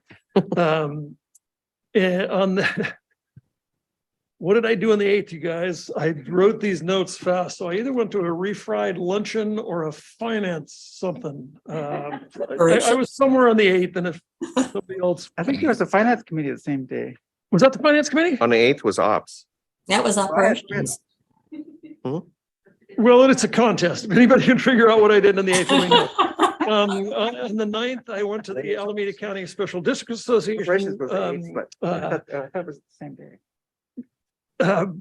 Anyway, Alameda County Special Districts Association meeting. It was hosted by East Bay Mud. They've got some really interesting plans. They want to recycle 20 million gallons a day of water, and they're looking for clients. And the first thing I thought of was fill up Lake Chabot. I mean, Lake Chabot, I don't know I used to be in wastewater, and I don't know what they treat their water levels to. It's secondary treatment. I don't know if you have the ability, I know you can't drink it or you can't put it on certain things, but can you store it in a lake that nobody can really swim in? I mean, I think we ought to look into that. They're trying to get rid of 20 million gallons a day. I still have that thought of everybody's going to go along with this. Dublin San Ramon Services District is already doing it. Lavma produces wastewater. We talked about this at the workshop. If they're running a pipe with millions of gallons of water every day right now at Stanley Boulevard, right next to Shadow Cliffs, I think we should really work on it because those standards change a lot. And to store it for, I don't know, however long it takes to store it, or I don't know if that's a possibility, but I'd sure like to look into that kind of stuff because they've got the water. And if the drought keeps going, we'll be drinking worse than that. So anyway, and on the 10th, I attended the executive committee meeting. And I've been hiking at Lake Chabot, and boy, what a great hike that was when it rained. Geez, it's nice when it rains at Lake Chabot. It's nice when it rains anywhere, but it was great hikes in Lake Chabot during the rain. And that was it for me. Thank you. We'll go to directors Corbett, then Wieskamp, then Eccles. Ellen? Okay. Unlike Dennis, I'm not totally caught up. So let me just see here.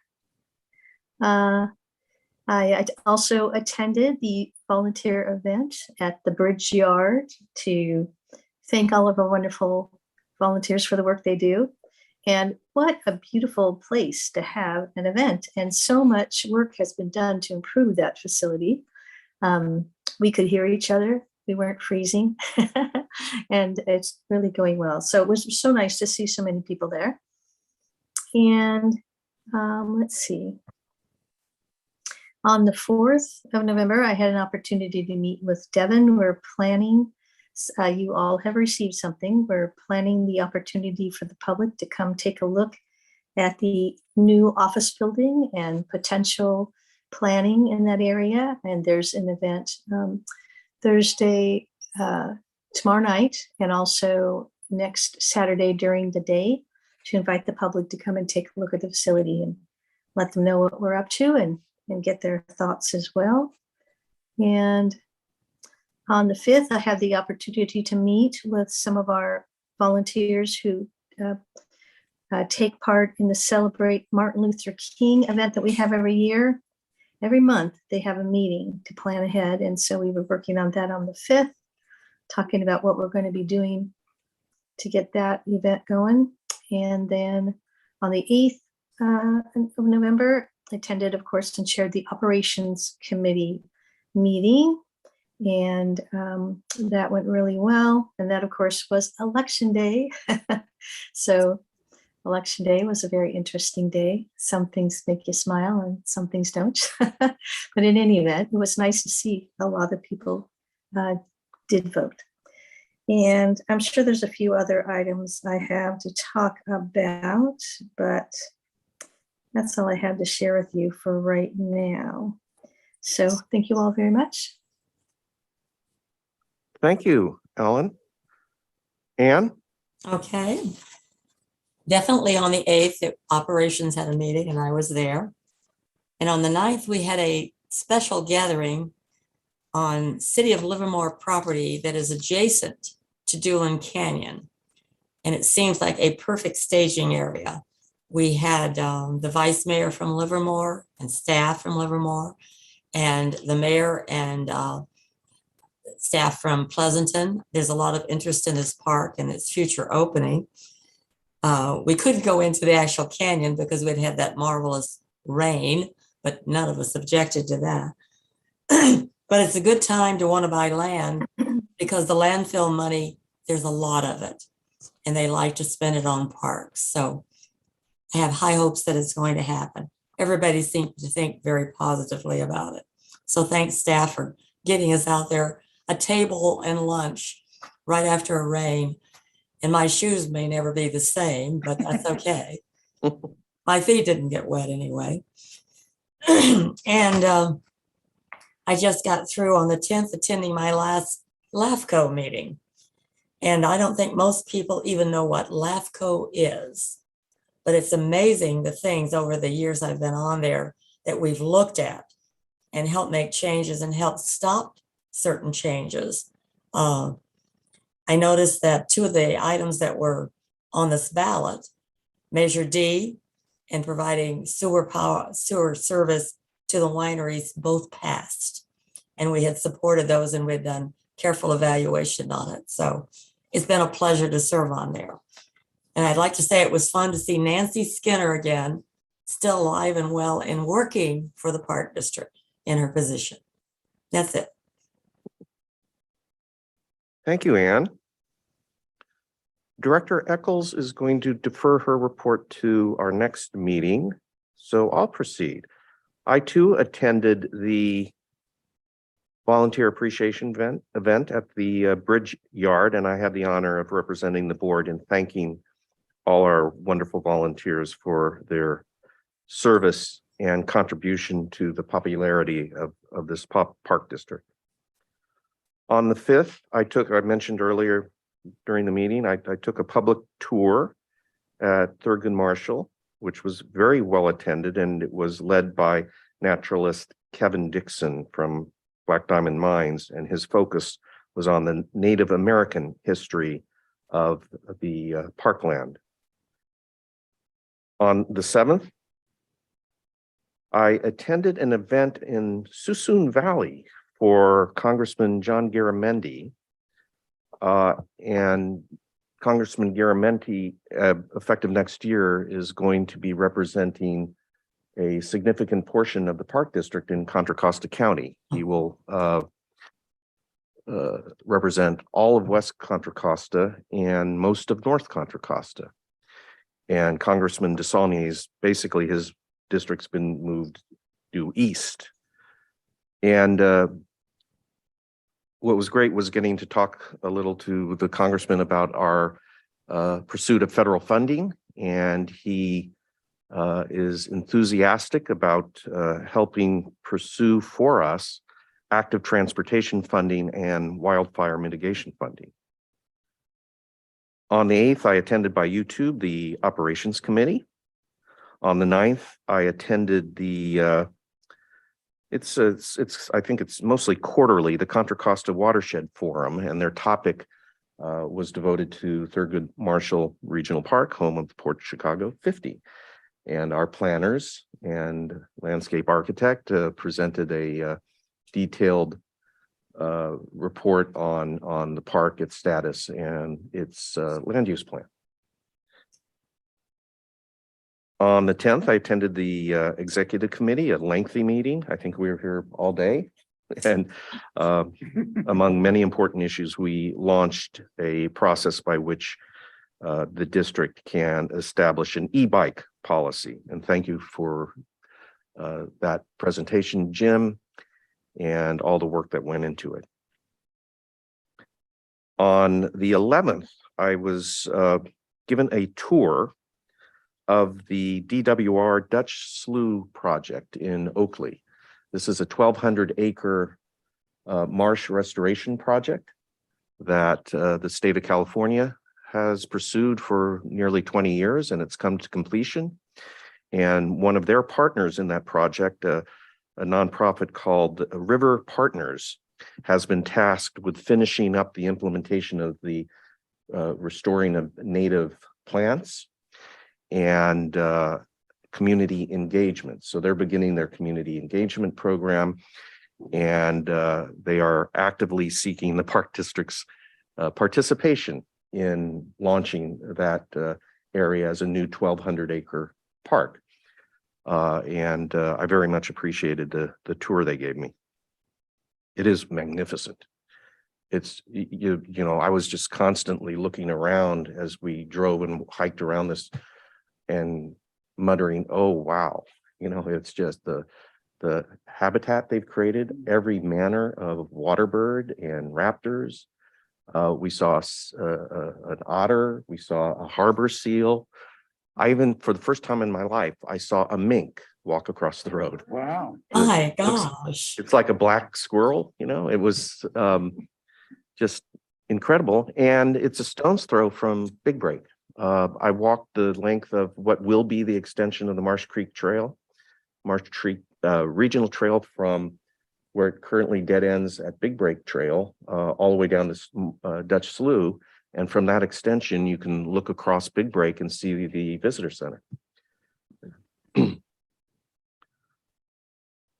And on the 13th, I had the honor again of representing this board, the event at the Tilden EEC, where we were hosting the National Association of Olmsted Parks group. It was a small group of 15 folks. They're mostly landscape architects who work on Olmsted parks, many of them back east. And they very much enjoyed a presentation by Dave Zuckerman on the Olmsted senior and junior influence on the East Bay Regional Park System. Former General Manager Bob Doyle is on their board of directors, and he attended to add to Dave's discussion. And yesterday I attended a pre-board meeting with the GM and the deputy GMs to prepare for this meeting. So that's my report. Which brings us to adjournment, unless there are any further I forgot to mention one thing. comments or board members forgot to mention something. Director Rosario. Yeah, I just wanted to mention, while I was at the investiture for Paleo Lamas, in my stead, Yuli